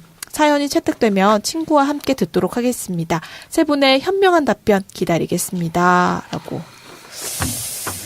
이거 어렵네. 또 어려운 주제가 왔네요. 미국에 무속인 있어요? 미국에는 이런 식의 테마사요. 무속인은 잘 없는 것 같아요. 아니. 그럼 코리안타운 이런 데 있을 거 아니에요? 한국 분들은 계시죠. 그러니까. 전보고 이런 사람들. 네, 있습니다. 한국인들을 상대로 한 분들 계시고 이제 미국 사람들 이제 팜 리더라 그래갖고 이제 그 손금 읽는 사람하고 타로 카드 점치는 사람 이런 사람들이 있죠. 타로. 근데 나 이거 사연을 처음 봤을 때 앞에 부분 들었을 때 이게 뭐 어쩌라고. 뭐 어쩌라고 엄마가 무당인데 뭐 어쩌라고 해. 그랬는데 절실한 기독교 집안이라 그러니까 아하 이렇게 또 수익 가는 점이 없지 않아 또 있어요. 절실한 기독교 집안은 교회 안 다니는 사람도 반대할 텐데. 그러니까. 이거 완전히 반대편은 아니에요. 사실은 뭐 아니 그 여친의 아버지 직업이 엄마 직업이 뭐가 중요해? 무속인이든 뭐 스님이든 목사든 그게 뭐가 중요해? 내가 뭐 엄마 아버지랑 살 것도 아닌데. 네. 근데 또 이 부모님이 엄청 반대할 거로 하니까 이게 그러면은 또 싸움이 일어날 수 있거든. 그래서 고민은 맞습니다. 되겠네요. 고민은. 예. 어쩔 수 없는 것 같아요. 네, 이게 기독교이신 분들은 정말 용납할 수 없다고 생각하실 거예요. 용납? 네. 그걸 용납이라고 생각을 하세요. 그러니까 남자친구가 결혼하는데 어머니가 무속인이에요. 부모님 반대하실 것 같아요. 펀트하시겠죠. 저희 엄마는 아마 그러면 그 일을 그만두게 하는 게 그만두게 하고 결혼해. 이렇게 하실 거예요. 그만두게 진짜. 하고 교회로 나오시라 그래. 그러니까 그러면 정말 좋은 일이다. 이렇게 말. 기독교이신 분들은 사실 그 다른 종교에 대한 타협이 별로 없어서. 미치겠다. 어머니가 갑자기 무속인 안 하고 근데 색동옷 입고 교회에 나가가지고 갑자기. 근데 뭐 이게 그러면 간단하네. 부모를 설득시키는가. 네, 여자친구랑 헤어지던가. 간단하네. 둘 중 아니 근데 하나죠. 제가 잘 생각해봤는 게 제가 미국에서 이제 살면서 애들을 키우잖아요. 애들을 키우면 이제 애들이 영어가 모국어고 예. 한국말을 나중에 배우는 거예요. 예. 그러니까 근데 이제 학교 다니고 이러면 한국말 못해요. 왜 못하게 되냐면 부모랑 자식 간에 대화를 안 해. 기본적으로 인간이라는 게 가족에서 대화가 없어요. 뭐 밥 먹었냐, 숙제했냐, 뭐 TV 봐라, 앉아라, 서라 이런 정도는 하지 뭐 앉아갖고 뭐 내가 오늘은 뭐 이래서 뭐 이런 고민인데 누가 집에 가서 그런 얘기합니까? 특히 아들들은 더 그런데 그 실제로 그래서 부모가 한국말하고 애가 영어하면 집안이 불편할 것 같잖아요. 애시당초 가족이라는 게 우리가 생각하는 것만큼 그렇게 대화를 많이 하고 교류하는 사이가 아닙니다. 그래서 저는 이 가족 문제도 지금 이렇게 보면 되게 심각해 보이지만 저는 뭐 이분한테 결혼을 그러니까 사랑하면 그냥 진행하라고 권해드리고 싶어요. 그러니까 부모님이 막 거품 물고 쓰러지고 부모님이 거품 물고 쓰러지는 건 좋은 병원을 그것에 소개해주고. 대해서는 이런 거죠. 그러니까 물려받을 유산이 있거나 부모하고 아직 청산하지 못한 재산과 관련된 관계가 있을 때 그런 거예요. 사실 그거 없으면 이 작가님 아실 텐데 저는 그랬어요. 저는 내 가족은 결혼을 했어도 예를 들면 우리 어머니, 내 형제, 우리 와이프가 이렇게가 가족이었는데 애를 낳고 나니까 내 가족하면 나, 우리 와이프, 내 이게 내 가족인 거고 우리 어머니 이제 그 약간 친척 개념으로 전 사실 떨어졌거든요. 1년에 뭐 제대로 몇 번 보지도 않고. 그럼요. 예, 그런 현실적으로 모시고 살 거 아니고 그런 형편 아니면 따로 사는데 게다가 사돈어른하고 만나는 일은 평생에 몇 번이나 있습니까? 사실 뭐 진짜 큰일 아니면 사돈어른끼리 보는 일은 거의 없거든요.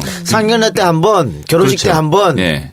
애 돌 때 한 번. 그렇죠. 요런 빼고 예, 안 봐요. 그런 정도 말고는 볼 일이 없기 때문에 이걸 가지고 부모님이 그러시면 부모님을 안 봐야죠, 뭐.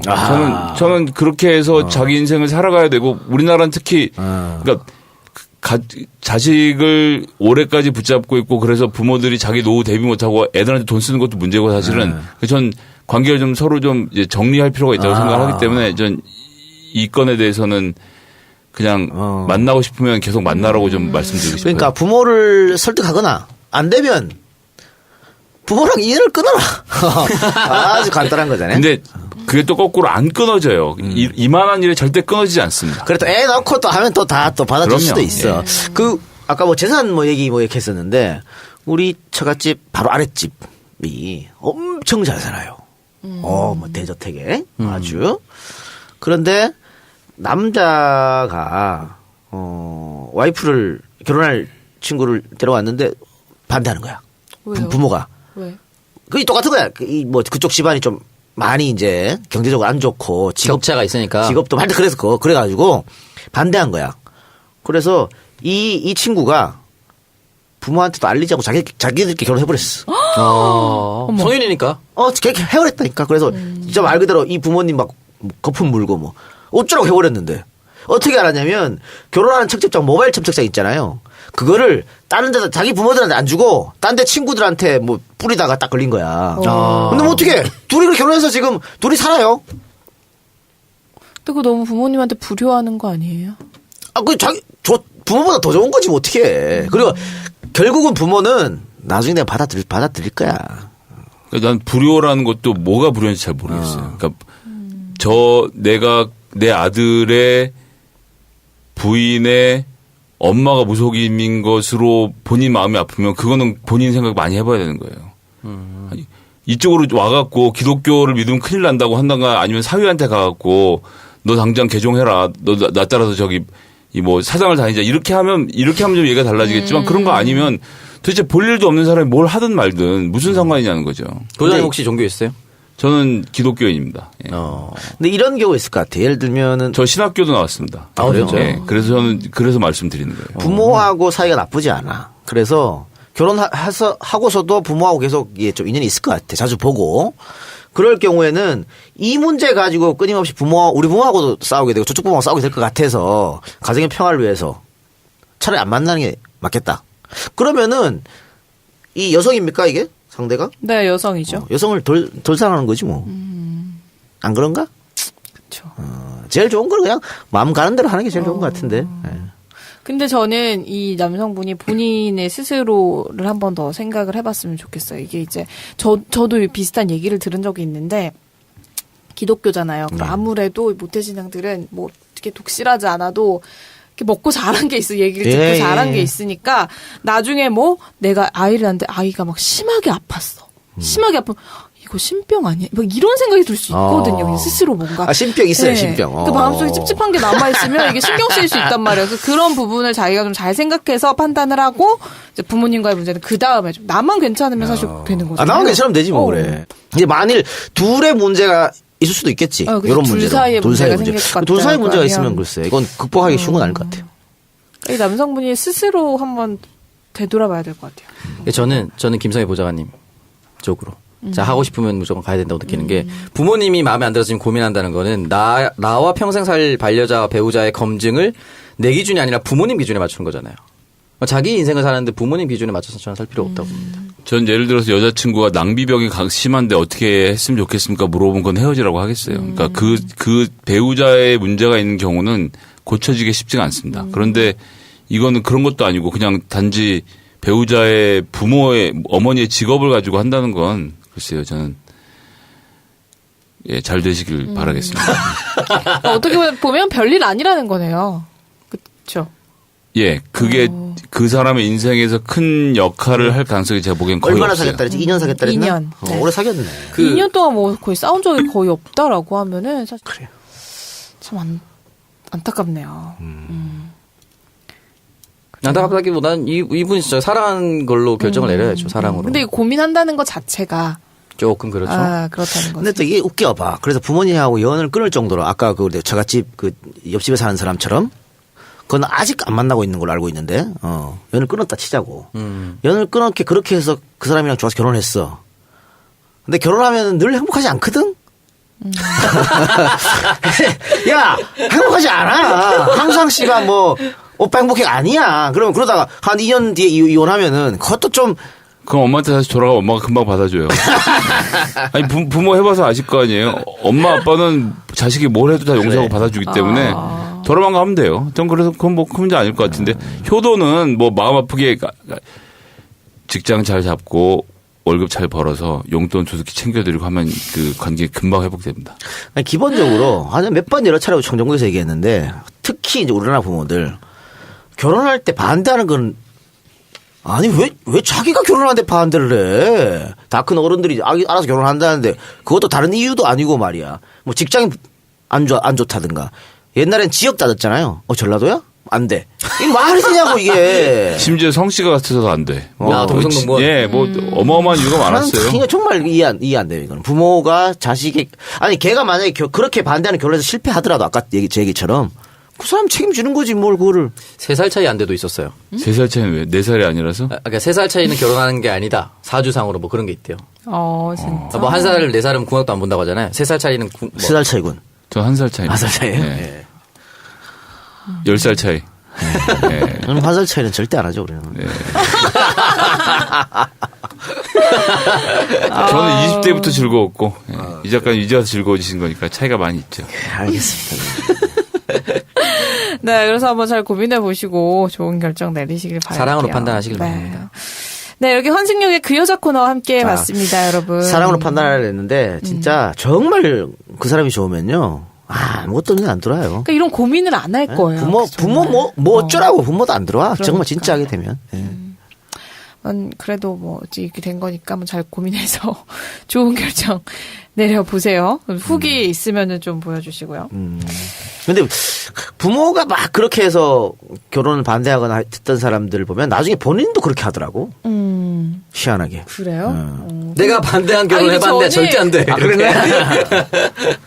저는 주변에 보면은 이렇게 뭐 부모님이 반대한다 이런 얘기를 듣는 친구들을 보면은 약간 남자 쪽이 그 부모님의 도움을 좀 받아야 된다고 생각하는 남자니까는 이제 여자가 뭐 이렇게 해도 막 확 이렇게 여자만 보지 못하고 부모님 눈치를 보더라고요. 예, 제 얘기가 그 얘기입니다. 네. 그러니까 부모의 재산이나 뭐 이런 저런 것들을 계속 덕을 보고 살겠다고 생각하면서 눈치를 볼 것 같으면 그러니까 그 문화 자체가 많이 깨졌고 이미 이젠 연금보험 자기가 들지 자식 키웠다고 자식이 나중에 노후를 책임져 주는 게 아니잖아요. 이미 그렇게 돌아서고 있으니까 서로 갈 길을 가야 된다는 거죠. 그러니까 재산 관계로. 네, 알겠습니다. 어쨌든 뭐 행복하게 사셨으면 좋겠네요. 어떤 결정을 내리든. 네, 이렇게 환생역의 그 여자 만나봤습니다. 저희 다양한 청춘들의 연애 이야기와 사랑 이야기 이렇게 받아서 같이 고민 나눠보고 있으니까요. 고민 있으신 분들 또 많이 보내주시기 바랍니다. 자, 저희 청정구역 오늘 방송도 어느덧 마칠 시간이 됐는데요. 어떻게 출연 소감 한마디 해주시죠. 예, 너무 재밌었습니다. 이렇게 유명한 프로그램에 나와서 1시간 동안 앉아있다는 자체도 되게 영광이었고요. 이 의자도 제가 여기 와서 이 의자 본 지 2년 넘었는데 와서 앉아보는 건 처음이네요. 자주 나오세요. 네. 아주 재밌었고 유쾌한 시간이었습니다. 네, 저희 오늘 김성애 보좌관과 함께 청정구역 2부 함께 왔습니다. 자, 팟캐스트 선명야 청정구역 68회 방송 오늘 여기까지 함께 해보고요. 저희는 다음 주에 조금 더 즐겁고 유쾌한 이야기로 돌아올게요. 고맙습니다. 고맙습니다.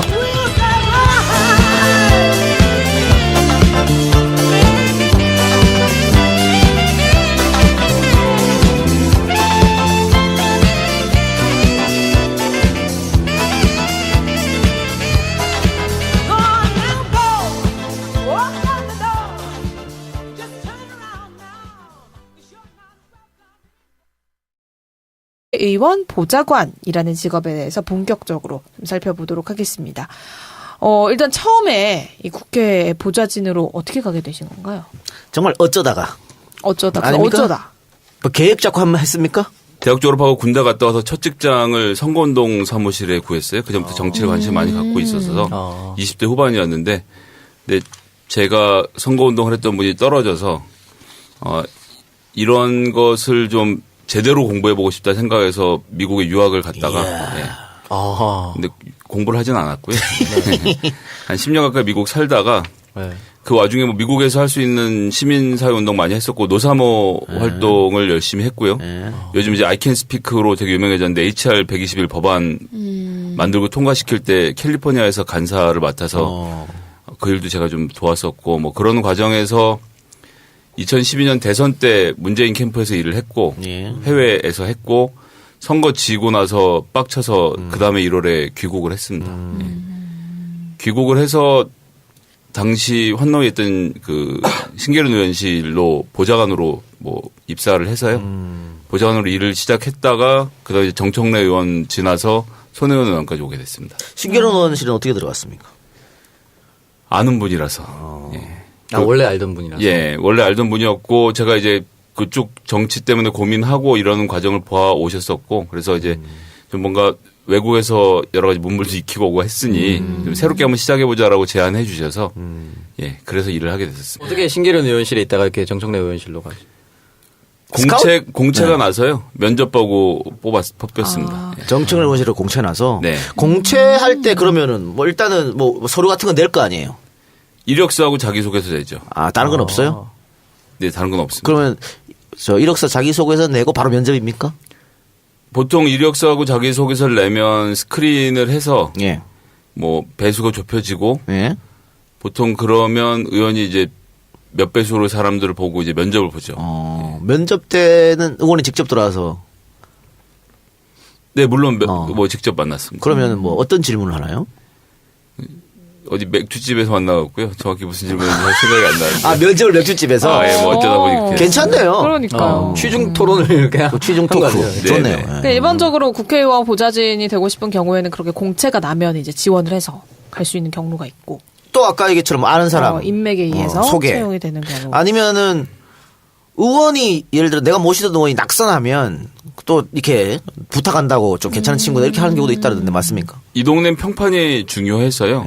다 어쨌거나 누구 밑에서 일을 했던 사람들이니까 조금 전에 말씀드린 대로 면접 보고 나면 뭐 2배수 3배수 좁혀지잖아요. 네네. 그럼 이제 전에 일했던 의원실에 확인을 하죠. 보통은 의원들끼리 직접 통화를 합니다. 뭐 이만저만해서 이 보좌관 뽑으려고 하는데 뭐 어떠냐 물어보면 아, 참 좋은 친구인데 뭐 내가 교문위로 옮겨오는 바람에 뭐 이제 이런 경우들도 있고 아니면 거기는 좀 뭐 이런 경우도 있고 그래서 평판이 매우 중요하게 작용을 하는 동네입니다. 평판이 그렇게 중요하면은 일단 뭐 해당 국회의원의 성향과 내 정치 성향이 다른 경우에는 거의 일을 안 하겠네요, 이게. 맞추기 쉽지 않죠. 예, 맞추기 쉽지 않고요. 그게 생각처럼 그렇게 막 할 수 있는 게 아니라서 의원들도 보좌관을 고르지만 보좌관들도 의원을 고르죠. 근데 그나마 우리 더불어민주당이 보좌진 스쿨이라고 해서 보좌진 양성기관이 굉장히 괜찮게 돼 있습니다. 그런 것도 있어요? 있습니다. 그래서 그게 괜찮고 그 이외에 정치인을 키우는 뭐 더민주정치당 이런 건 완전히 망작이죠.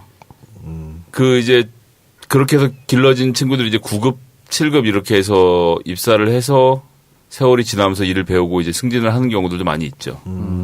사실은 김성희 보좌관님 같은 경우는 너무 특별한 케이스예요. 미국에 10년 갔다 오고 뭐 이런 거 뭐 법안 발의하는데 캘리포니아 간사하고 이런 사람들 너무 특수한 케이스라 일반적으로는 사실 보좌진 스쿨이라든지 제가 알고 있는 청년 유니온이라는 단체에서 이렇게 알게 돼서 넘어가는 경우도 대부분이라고 하더라고요. 어차피 부위원장은 할 생각 없어요, 보좌관? 정청래 의원이 제가 선거 낙선하고 왔을 때 저한테 얘기했어요. 아, 그래? 보좌관 하라고. 하지 그랬어. 민정수석이라고. 본인이 의원이 아닌데 뭐. 본인이 아웃됐을 때? 우리 출마도 못했는데 들어오라고 하면 5년을 4년 어떻게 기다려. 이 고용은 어떻게 보장이 되는 형태인 건가요?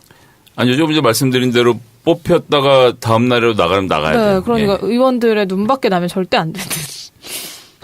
그렇죠. 그렇긴 한데 네. 꼭 그렇지도 않은 게 실력 있는 사람들은 내보내면 실력 있는 사람 또 찾기가 어렵거든요. 그렇지. 그러니까 뭐 생각하는 것처럼 의원들이 야 너는 눈빛이 마음에 안 들어 나가 이렇게 하는 경우는 잘 없고요. 보통은 예. 의원들하고 토론도 하면서 싫은 소리도 할 때도 저 사람이 능력 있으면은 내가 귀에 거슬려도 계속 쓸 수밖에 없어. 싫은 소리 못 들으면 사실 의원하기 어렵죠. 그렇죠. 예. 그래서 보좌관들이 아무 말도 못할 것 같지만 또 사실은 그 따로는 많이 얘기를 해요. 그런 얘기를 또 직접 대놓고 해줄 수 있는 사람의 풀이 넓지 않기 때문에 그렇죠. 국회의원 정도 되면 사실은 주변에 있는 사람들은 좋은 얘기만 하려고 하니까 맞아요. 쓴소리 못해요. 예, 안에서라도 좀 해준 사람이 있어야 된다고 보는 거거든요. 그렇게 해서 있는 경우들도 있고 뭐 그걸 못 견디면 또 어쩔 수 없고 뭐 그건 300명의 의원에 따라 다 다른 것 같아요. 왜 그 교류를 같은 당 사람들 보좌관들하고만 교류를 좀 하나요? 아니면 다른 타당 보좌관들하고 좀 만나거나 뭐 술도 한잔하고 하나요?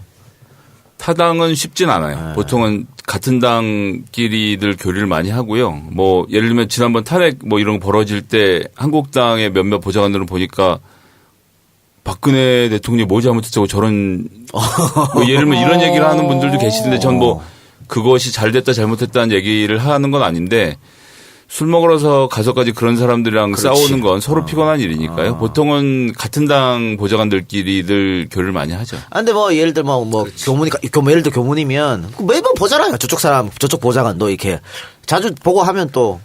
아니, 근데 뭐 막상 건너편에 있고 교류를 할 일은 별로 없어요. 그렇군요. 예. 그렇다면 이 보좌관이 하는 주된 업무가 어떤 건가요? 뭔가 범위가 이제 지금 딱 의원님이 할 수 보좌관님이 하는 일을 좀 설명해 주신다면 어떤 게 있을까요? 그러니까 이제 보좌관이 있고 비서관이 있다고 말씀드렸는데 이제 비서관들은 주로 정책을 한 분야씩 맡아서 담당을 해요. 저희 같은 경우는 교육, 문화체육관광위원회인데 그럼 교육부하고 문화체육관광부를 맡아서 하거든요. 그럼 이제 비서관들이 보통 하나씩 꽤 차죠. 교육부 담당 하나 있고 문체부 담당이 하나 따로 있고 그 밑에 있는 비서들은 쭉 이제 나눠서 한두 사람씩 갈라서 이제 정책을 같이 개발하고 그 외 뭐 다른 업무들도 보고 수행을 한다든지 사진 찍고 블로그에 글 업데이트하고 이런 일들도 하고요. 보좌관들은 정책을 총괄하는 보좌관이 보통 한 명 있고 그럼 이제 정무를 총괄하는 보좌관인데 이제 정무가 보통 공보라고 부르죠. 언론도 같이 맡아서 하는 경우들도 있고요. 정책은 이제 저희가 여당이 됐으니까 그 의원이 생각하고 있는 정책을 어떻게 잘 구현할 것인가를 관계부처하고 상의하는 일 많이 하고 정무는 말 그대로 정치인으로서의 그 사람을 어떻게 움직이게 할 것인가, 앞으로 어떻게 움직일 것인가, 또 그리고 이제 주변에 들리는 이야기들을 많이 듣는 것, 그게 되게 중요한 역할인 것 같아요. 최근에 그 보좌관에 대한 의원들의 갑질이 좀 떠올랐어요. 그래서 뭐 당시 새누리 누구였지? 김영남이었나? 뭐 구타 얘기도 폭언과 구타.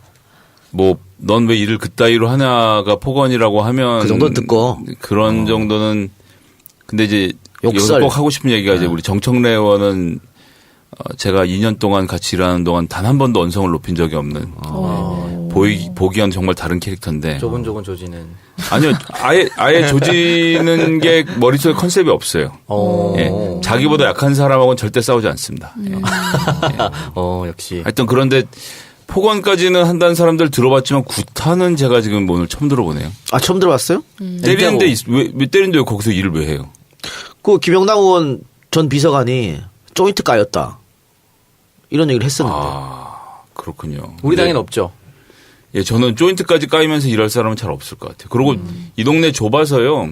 당장 거기도 소문 났고 보좌관이나 비서관한테 그런 식으로 함부로 하면 그건 반드시 밖으로 나가게 돼 있고요. 요즘같이 특히 뭐 이런 나라에서는 그거 한마디 잘못하는 게 본인 정치적 생명을 끝내는 일인데 정말 화가 나고 뭐 서로 싸우거나 이럴 수는 있지만 뭐 상시적으로 조인트를 까고 폭언을 퍼붓고 이러기는 쉽지 않을 것 같은데요.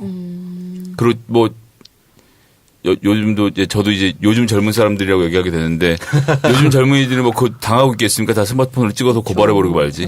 나간 것만인데. 그럼 이런 것도 있어요.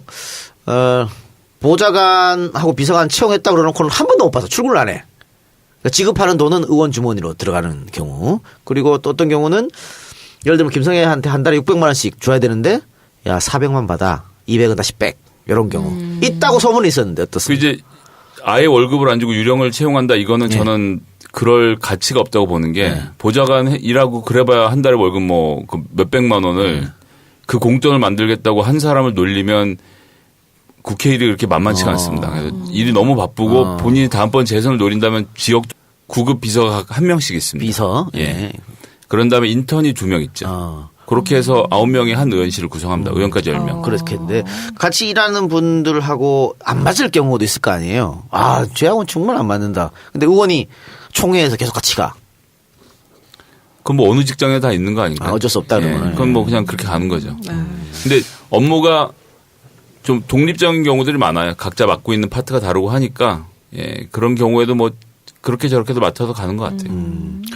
그러면 우리 광고 듣기 전에 하나만 더 여쭙고 광고 들어갑시다. 아, 본인도 정치할 생각 있을 거 아니에요? 지금 정치를 하고 있다고 대답을 합니다. 예. 그렇군요. 쓱 빠져나갔어요. 의원 신뢰 정치, 이런 사내 정치 이런 건가? 보좌관 출신의 국회의원도 좀 있죠? 요즘은 많이 없는데 옛날엔 있었죠. 네. 대표적으로 유시민 의원도 이해찬 의원의 보좌관 출신이죠. 예, 그래도 의원 배지도 달았고 장관도 했고요. 이철희 의원도 비례대표. 네, 뭐 보좌관 하셨던 적이 있고. 근데 이게 이제 우리나라에서 좀 제가 잘 이해하기 어려운 풍습 중에 하나인데 우리나라는 처음 도전을 센 걸 해야 사람들이 쳐주는 것 같아요. 그렇죠? 예. 20살 때부터 수혜자입니다. 국회의원 출마를 하면 국회의원 대접을 해주는데 예를 27에 구의원 출마해서 구의원을 2번 해. 그다음에 한 30대 후반에 시의원을 해서 또 시의원 2번 해서 40대에 구청장도 한 2번 하면 50대가 되잖아요. 그럼 50대에 국회의원 출마를 하면 사람들이 뭐라 그러냐면 제 구의원 하던 애야. 이렇게 되는 거예요. 근데 이제 40까지 그냥 있다가 국회의원 출마하면 아, 저 사람은 국회의원 깜이다 이런 것들이 있어서 네. 참 좀 그런 것 같아요. 그래서 잘못된 대한민국의 정치판의 문화인데 그런 문화 때문에 젊은이들이 정치판에 못 오른 거예요. 근데 저는 이건 뭐 우리랑 색깔은 다르지만 황영철 의원 같은 경우에 다른 걸 다 떠나가지고 그 사람 대학 졸업하고 바로 지역으로 갔거든. 네. 지역으로 가서 착착착 올라온. 처음부터 도의원, 시의원, 도의원 이렇게 출발한 사람이에요. 나는 그런 게 맞다고 봐. 그런 사람들이 자꾸 늘어나야 그렇죠. 된다고 저는 생각하고요. 그 무슨 어디서 뭘 했다 이런 사람들 영입하는 것만으로는 사실은 정당이 뿌리 내리기가 어려워요. 그래서 지금 뭐 여의도 연구소도 좋은 예 중에 하나인데 거긴 공채로 직원 뽑아서 착착착 승진을 하고 뭐 이런 구조들이 잘 되어 있어서 뭐 생산한 내용이 어느 방향을 하고 있건 간에 상관없이 그 자료의 전문성이나 퀄리티는 좀 인정을 해주거든요. 그런 방향으로 저도 자꾸 가야 된다고 생각합니다. 그 기자들이 국회의원들한테 선배라고 부르잖아요. 네, 그렇죠. 왜 선배라고 부르는지 도저히 이해가 안 가는데 하여튼 선배라고 그래요. 그럼 기자들 보좌관한테는 뭐라 그래요? 선배라 그럽니다. 똑같이 선배라고 네. 불러요. 의원한테는 의원님이라고 부르죠. 보좌관들은. 영감? 영감은 이제 안 볼 때 쓰는 뭐 별칭으로 이렇게 되는 네, 거고요. 맞아요. 보통 보면 다 의원님이라고 부르죠. 예. 알겠습니다. 저 같은 경우는 경애하는 손혜원 의원님 이렇게 꼭 말씀드립니다. 왜 낫지야? 네, 저희 오늘 청정접수 국회의원 보좌관이라는 직업에 대해서 파헤쳐 보도록 할 텐데 파헤쳐 보기 전에 잠시 광고 듣고 와서 본격적인 이야기 이어가겠습니다. 네, 광고 듣고 왔습니다. 마포 세레나데에서 광고 보내주셨는데요. 프리미엄 이벤트 카페입니다. 결혼을 앞두고 프로포즈로 고민 중이신 분들, 100일, 1주년, 결혼기념일, 생일 이런 각종 기념일에 멋진 추억 만들고 싶으신 분들, 아름다운 서울의 한강 야경이 한눈에 내려다 보이는 이 프리미엄 이벤트 카페 마포 세레나데에서 사랑하는 사람에게 평소에 전하지 못했던 마음 표현해 보시길 바랍니다. 여기 직접 가보셨죠, 마포 세레나데? 네. 네. 저는 뭐 못 가봤지만 여자친구랑 한번 가보세요. 그렇게 하겠습니다. 네, 좋아요. 네, 여러분 많은 연락 부탁드리겠습니다. 자, 그리고 두 번째 광고는 자생 나이스핏 광고인데요. 여러분의 다이어트를 위한 운동과 식이 조절이 결실을 맺을 수 있도록 돕는 정직한 파트너 나이스핏입니다. 통계적으로 1년 12달 중에 몸무게가 가장 가벼운 달이 바로 10월이라고 합니다. 이 미국 코넬대 식품 브랜드 연구소 브라이언 완싱크 박사가 2016년에 발표한 조사에 따르면요. 1년 중에 10월이 다이어트하기에 최적의 시기라고 합니다. 다이어트는 새해부터 혹은 내일부터 해야지 다짐만 하고 있는 분들 바로 지금이 이 다이어트 최적의 시기니까요. 지속 가능한 몸매 관리에 건강한 파트너 나이스핏과 함께 건강한 다이어트 시작해 보시기 바랍니다. 자, 여러분들의 건강한 다이어트를 응원하기 위해서 할인 쿠폰과 적립금 지급해 드린다고 하는데요. 나이스핏 자생몰 홈페이지에서 회원 가입하시고 나이스핏 구매해 주신 모든 분들에게 지급이 됩니다. 자, 구매 전에 회원 가입하셔서 혜택 받으시고요. 네이버에 나이스핏 다이어트라고 검색을 하시면 구매하실 수 있다고 합니다. 자, 저희 그러면은 우리 김성애 보좌관님과 함께 국회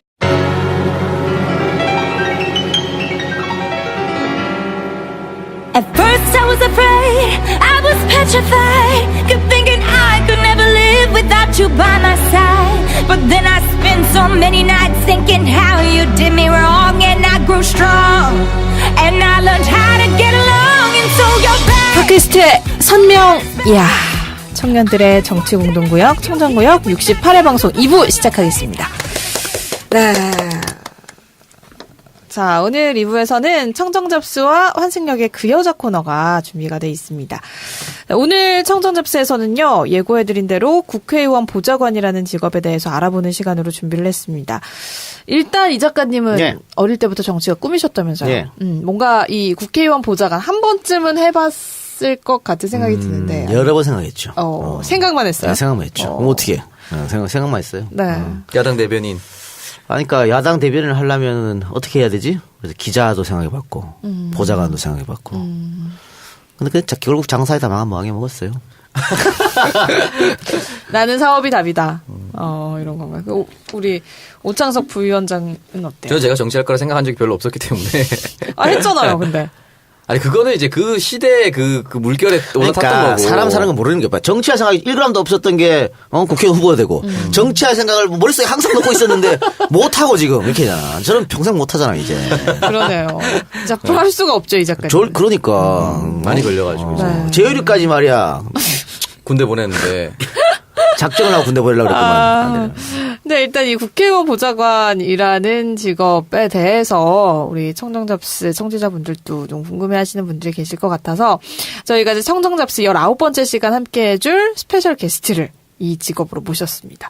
아마도 뭐 보좌관 중에서는 가장 대중적으로 잘 알려진 분이 아닐까 싶은데 정청래 전 의원 보좌관에 이어서 현재는 손혜원 의원실에서 일하고 계신 김성애 보좌관이 나왔습니다. 네. 안녕하세요. 네, 안녕하세요. 김성애입니다. 네.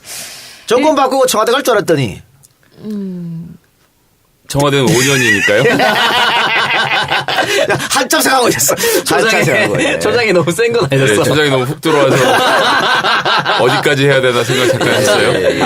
아니 근데 뭐 웬만한 민주당 지지자들 그리고 손혜원 의원 지지자분들은 김성애 보좌관님 이름 정도는 다 아니 뭐 알고 야권 계시지 지지자면 않을까요? 그쵸? 아니. 지금은 여권이지. 우리는 여권이네. 구야권 지지자들은 다 알죠. 네, 이렇게 뭔가 이름 알려지는데 부담스럽지 않으세요? 예전에 부담 별로 없었는데 이제 네. 저희 아이가 이제 초등학교 다니는데 검색해보는 모양이더라고요.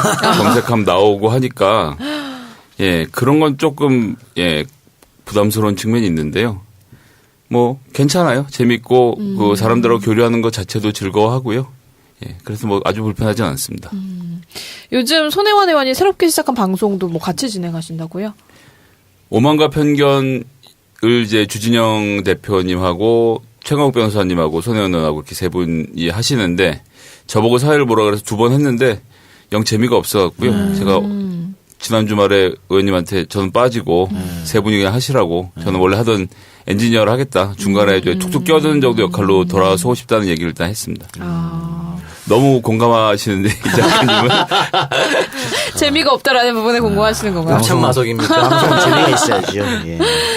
네, 그래서 저희가 이제 오늘 이 청정잡스 녹음을 하는데 이 방송이 올라갈 때쯤이면 올해 국정감사가 이제 다 끝이 나거든요. 근데 국정감사 이 시기 굉장히 바쁘고 힘드셨을 것 같아요. 1년 농사 짓고 이제 추수하는 날이라서 가장 네. 바쁜 시기고요. 오늘 내일까지 하면 끝인데 이제 중간에 지금 땡땡이 치고 나왔습니다. 뭔가 휴식하는 기분으로 오신 건가요? 이게 쉬는 것 같지는 않은데. 네. 아니 국회의원 보좌관 하면 국정감사 때 뭐 잠 못 자고 집에 못 들어가고 뭐 그런다잖아요. 실제적으로 그렇습니까? 실제 그렇죠. 예, 많이 바쁘고 뭐 이게 모든 일이 이제 막판에 가서 뭐가 터지기 시작하면 다른 사람들도 새로운 정보를 주고 그럼 그 정보가 맞는지 확인을 하고 이런 절차를 거치려면요. 결국 국정감사가 한 3주 정도 되는데 그 기간 그 전에 준비한 3주 이렇게는 집에도 잘 못 들어가고 들어가더라도 늦고 매주 말에 일해야 되고 바쁘죠. 그러니까 뭐 한 3주 길게는 한 달 정도. 네네. 그럼 집에도 못 들어가고 아까 뭐 그 중학교 올라가는 아이 얘기했지만 아이가 보고 싶기도 하고 아내분이 불만을 털어내거나 이런 건 없어요? 아이들은 이제 가끔 보면 신기해하고 네. 주말에 집에 있으면 이제 아빠 안 나가냐고 물어보고 하죠. 근데 이제 뭐 이제 다 지나갔으니까요. 예. 뭐 매점마다 돌아오잖아요. 그래도 뭐 그렇게 몰아서 일하는 게 재미도 있고 또 여러 가지 저희들이 실제 성과를 내고 하니까요. 국회 와서 일하는 것 중에 제일 재밌는 게 뭔가 하면 실제로 이루어지고 일이 바뀐다는 것을 아는 거 그런 재미가 있어서요. 고생한 보람들은 있습니다. 보좌관 중에 그 요즘에는 변호사를 뽑는 경우도 있다고 하더라고요. 근데 변호사들이 못 버티고 나간다고 그러더라고. 일단 뭐 급여가 자기 생각보다 많지 않고 또 아까 얘기한 것처럼 이렇게 밤새고 해야 되는데 내가 왜 이 일을 해야 되나 변호사까지 따고 뭐 이런 것들. 변호사들이 와서 정착하는 경우도 있고 나가는 경우도 많이 있는데 말씀하신 것처럼 내가 이 돈 벌려고 여기서 일어나 하는 사람 나가게 되는 거고 근데 반대편으로 또 이제 이런 건 있습니다. 이제 변호사가 된다는 건 만들어진 법을 해석하고 지키는 일인 거잖아요. 네. 근데 입법이라는 건 그 법을 깨는 상상력을 가져야 되거든요. 네. 그래서 변호사들은 아무래도 틀이 좀 있어요. 이건 안 되는데 이건 법적으로 안 되는 일인데 이렇게 생각하는 게 있고 정치인들은 야, 하여튼 법은 그렇지만 우리 고치면 되잖아. 이렇게 생각하는 측면이 있어서 그래서 변호사들이 유리한 건 있어요. 그런데 이제 또 반대편으로는 법을 몰라도 국회에서 일할 수 있고 정치는 할 수 있습니다. 그런 부분들을 메꿔주는 국회 사무처 여러 기관들이 있기 때문에 예, 법을 알고 모르고는 중요하지 않은 것 같고요. 그러면 법을 알고 보는 건 중요하지 않고 정치적 감각이 없어. 정치 DNA가 없어. 정무적 감각이 없어. 이런 사람이 보좌관으로 일할 수 있나요? 그런 사람들 국회의원이 안 뽑지 않을까요? 재미없겠죠. 근데 말씀하신 대로 요즘 이제 정책하고 정무가 역할을 좀 나누는 경우들이 많이 생겨요. 그래서 그냥 기계적으로 정책을 하는 사람들도 있는 경우가 있습니다. 그런데 저는 개인적으로 그렇게 할 거면 뭐하러 하나 싶은 생각은 들어요. 그러니까 새누리당, 죄송합니다. 자유한국당이면 자유한국당, 그 민주당이면 민주당 자기의 결이 있고 색깔이 있고 그것에 맞춰서 어떤 원하는 나라 원하는 정치를 해가는 재미의 일을 하는 거지. 그냥 그 뭐 의원이 오다를 내리는 대로 이거 하고 저거 이렇게 안 하고 하면 본인이 재미없을 것 같아요. 제 생각에. 그러면 결하고 색깔이 달라. 그런데 민주당 의원 보좌관 하다가 자유한국당 의원 보좌관 하고 이런 경우도 있잖아요. 그런 분들은 뭐예요? 많지 않죠. 많지 않고 민주당은 특히 의원들이 그런 경우에 잘 받지 않아요. 아, 저쪽인 사람들은 아예? 네. 그건 저는 생각의 결이 다르기 때문에 그걸 고쳐서 서로 일한다는 건 서로 맞지 않는 것 같아요. 그게 무슨 낙인을 찍는 건 아니지만 어쨌든 서로 추구한 정책이 완전히 처음부터 다른 경우들이 많은데 그래서 예를 들면 국방위 전문 보좌관이다 이렇게 되면 사실은 뭐 여든 야든 왔다 갈 수 있는 일이라고 생각하는데 분야가 다른 경우는 경제정책 이런 건 좀 완전히 보수와 진보가 다르잖아요. 그거를 의원 성향에 맞춰서 한다 이러면 사실은 좀 서로 맞추기 힘들죠. 그렇지 않더라도 할 사람들이 많이 있기도 하고. 그리고 보통 이제 파리 목숨이라고 하잖아요, 보좌관. 파리 목숨이죠. 의원이 나가! 하면 그냥. 실제로 그날 의원 면직을 제출하면 그날로 면직이 됩니다. 그날로. 예. 그러면은 신분을 유지하고 있을 때는 공무원이랑 똑같나요? 모든 게? 예, 공무원 신분에 준하죠. 별정직 공무원이니까 공무원이죠. 연금만 못 받고. 연금도 받습니다. 아, 연금도 받아요? 일정 예. 연수가 지나면 연금을 받는 걸로 알고 있어요. 10년 뭐 이제 공무원 법에 의해서 10년 이상 일을 하면 주게 돼 있으니까 10년 이상 일을 하면 연금도 받습니다. 아, 그러면은 우리 김 보좌관은 몇 급입니까? 저는 4급 보좌관. 4급쯤이면은 연봉이 어느 정도 되나요? 그 뭐 검색해 보면 다 나오는데 아, 얘기하세요. 8천만 원 정도 받아요. 8천만 원. 예. 세전. 그렇죠. 아, 세전 예. 8천. 그럼 제가 하나 궁금한 게 그 정청래 의원하고 손혜원 의원님 계속 하고 계신 거잖아요. 두 네. 분 중에 누가 더 뭔가 보좌하기가 아이, 그렇게 말하면 어떻게 답을 합니까? 아니, 개인적으로 맞으신. 제가 페이스북에 글 올렸거든요. 거기 답변 주셨어요. 아, 그래요? 아 진짜요? 네, 그 뭐 누가 더 좋냐라는 그 유치한 질문에 제가 그 천당과 천국의 차이 정도가 되는 것 같아요. 아주 센스 있는 했는데요. 답변을. 오. 근데 이제 이런 거죠. 정청래 의원하고 같이 다닐 때는 밤늦게 뭐가 많아요. 밤늦게 뭐가 많고 이제 의원이랑 어울려서 또 뭐 이제 아주 늦게까지 뭐 술도 먹으러 다니고 이런 경우도 많아서 퇴근이 좀 늦는 경우가 많았고요. 아, 손혜원 의원은 또 지방에 뭐 이런저런 일들을 많이 벌이고 기획하는 게 있어도 지방을 같이 다녀야 되고 그래서 힘든 거로 따지면 사실 뭐 어느 쪽 다 비슷한데요. 둘 다 재미는 있어요. 예, 재미가 있어야 하는 일인 것 같아요. 예, 그냥 일로 하려면 힘들어서 못 할 것 같고. 근데 그 한 국회의원실에 보좌관 몇 명이 일하고 있죠? 그러니까 이제 저희들끼리 명칭을 정해서 부르는데 예. 4급은 보좌관이라고 부르고요. 예. 2명 있어요. 그다음에 예. 5급이 비서관. 비서관. 이게 예. 2명 있고 예. 6급, 7급,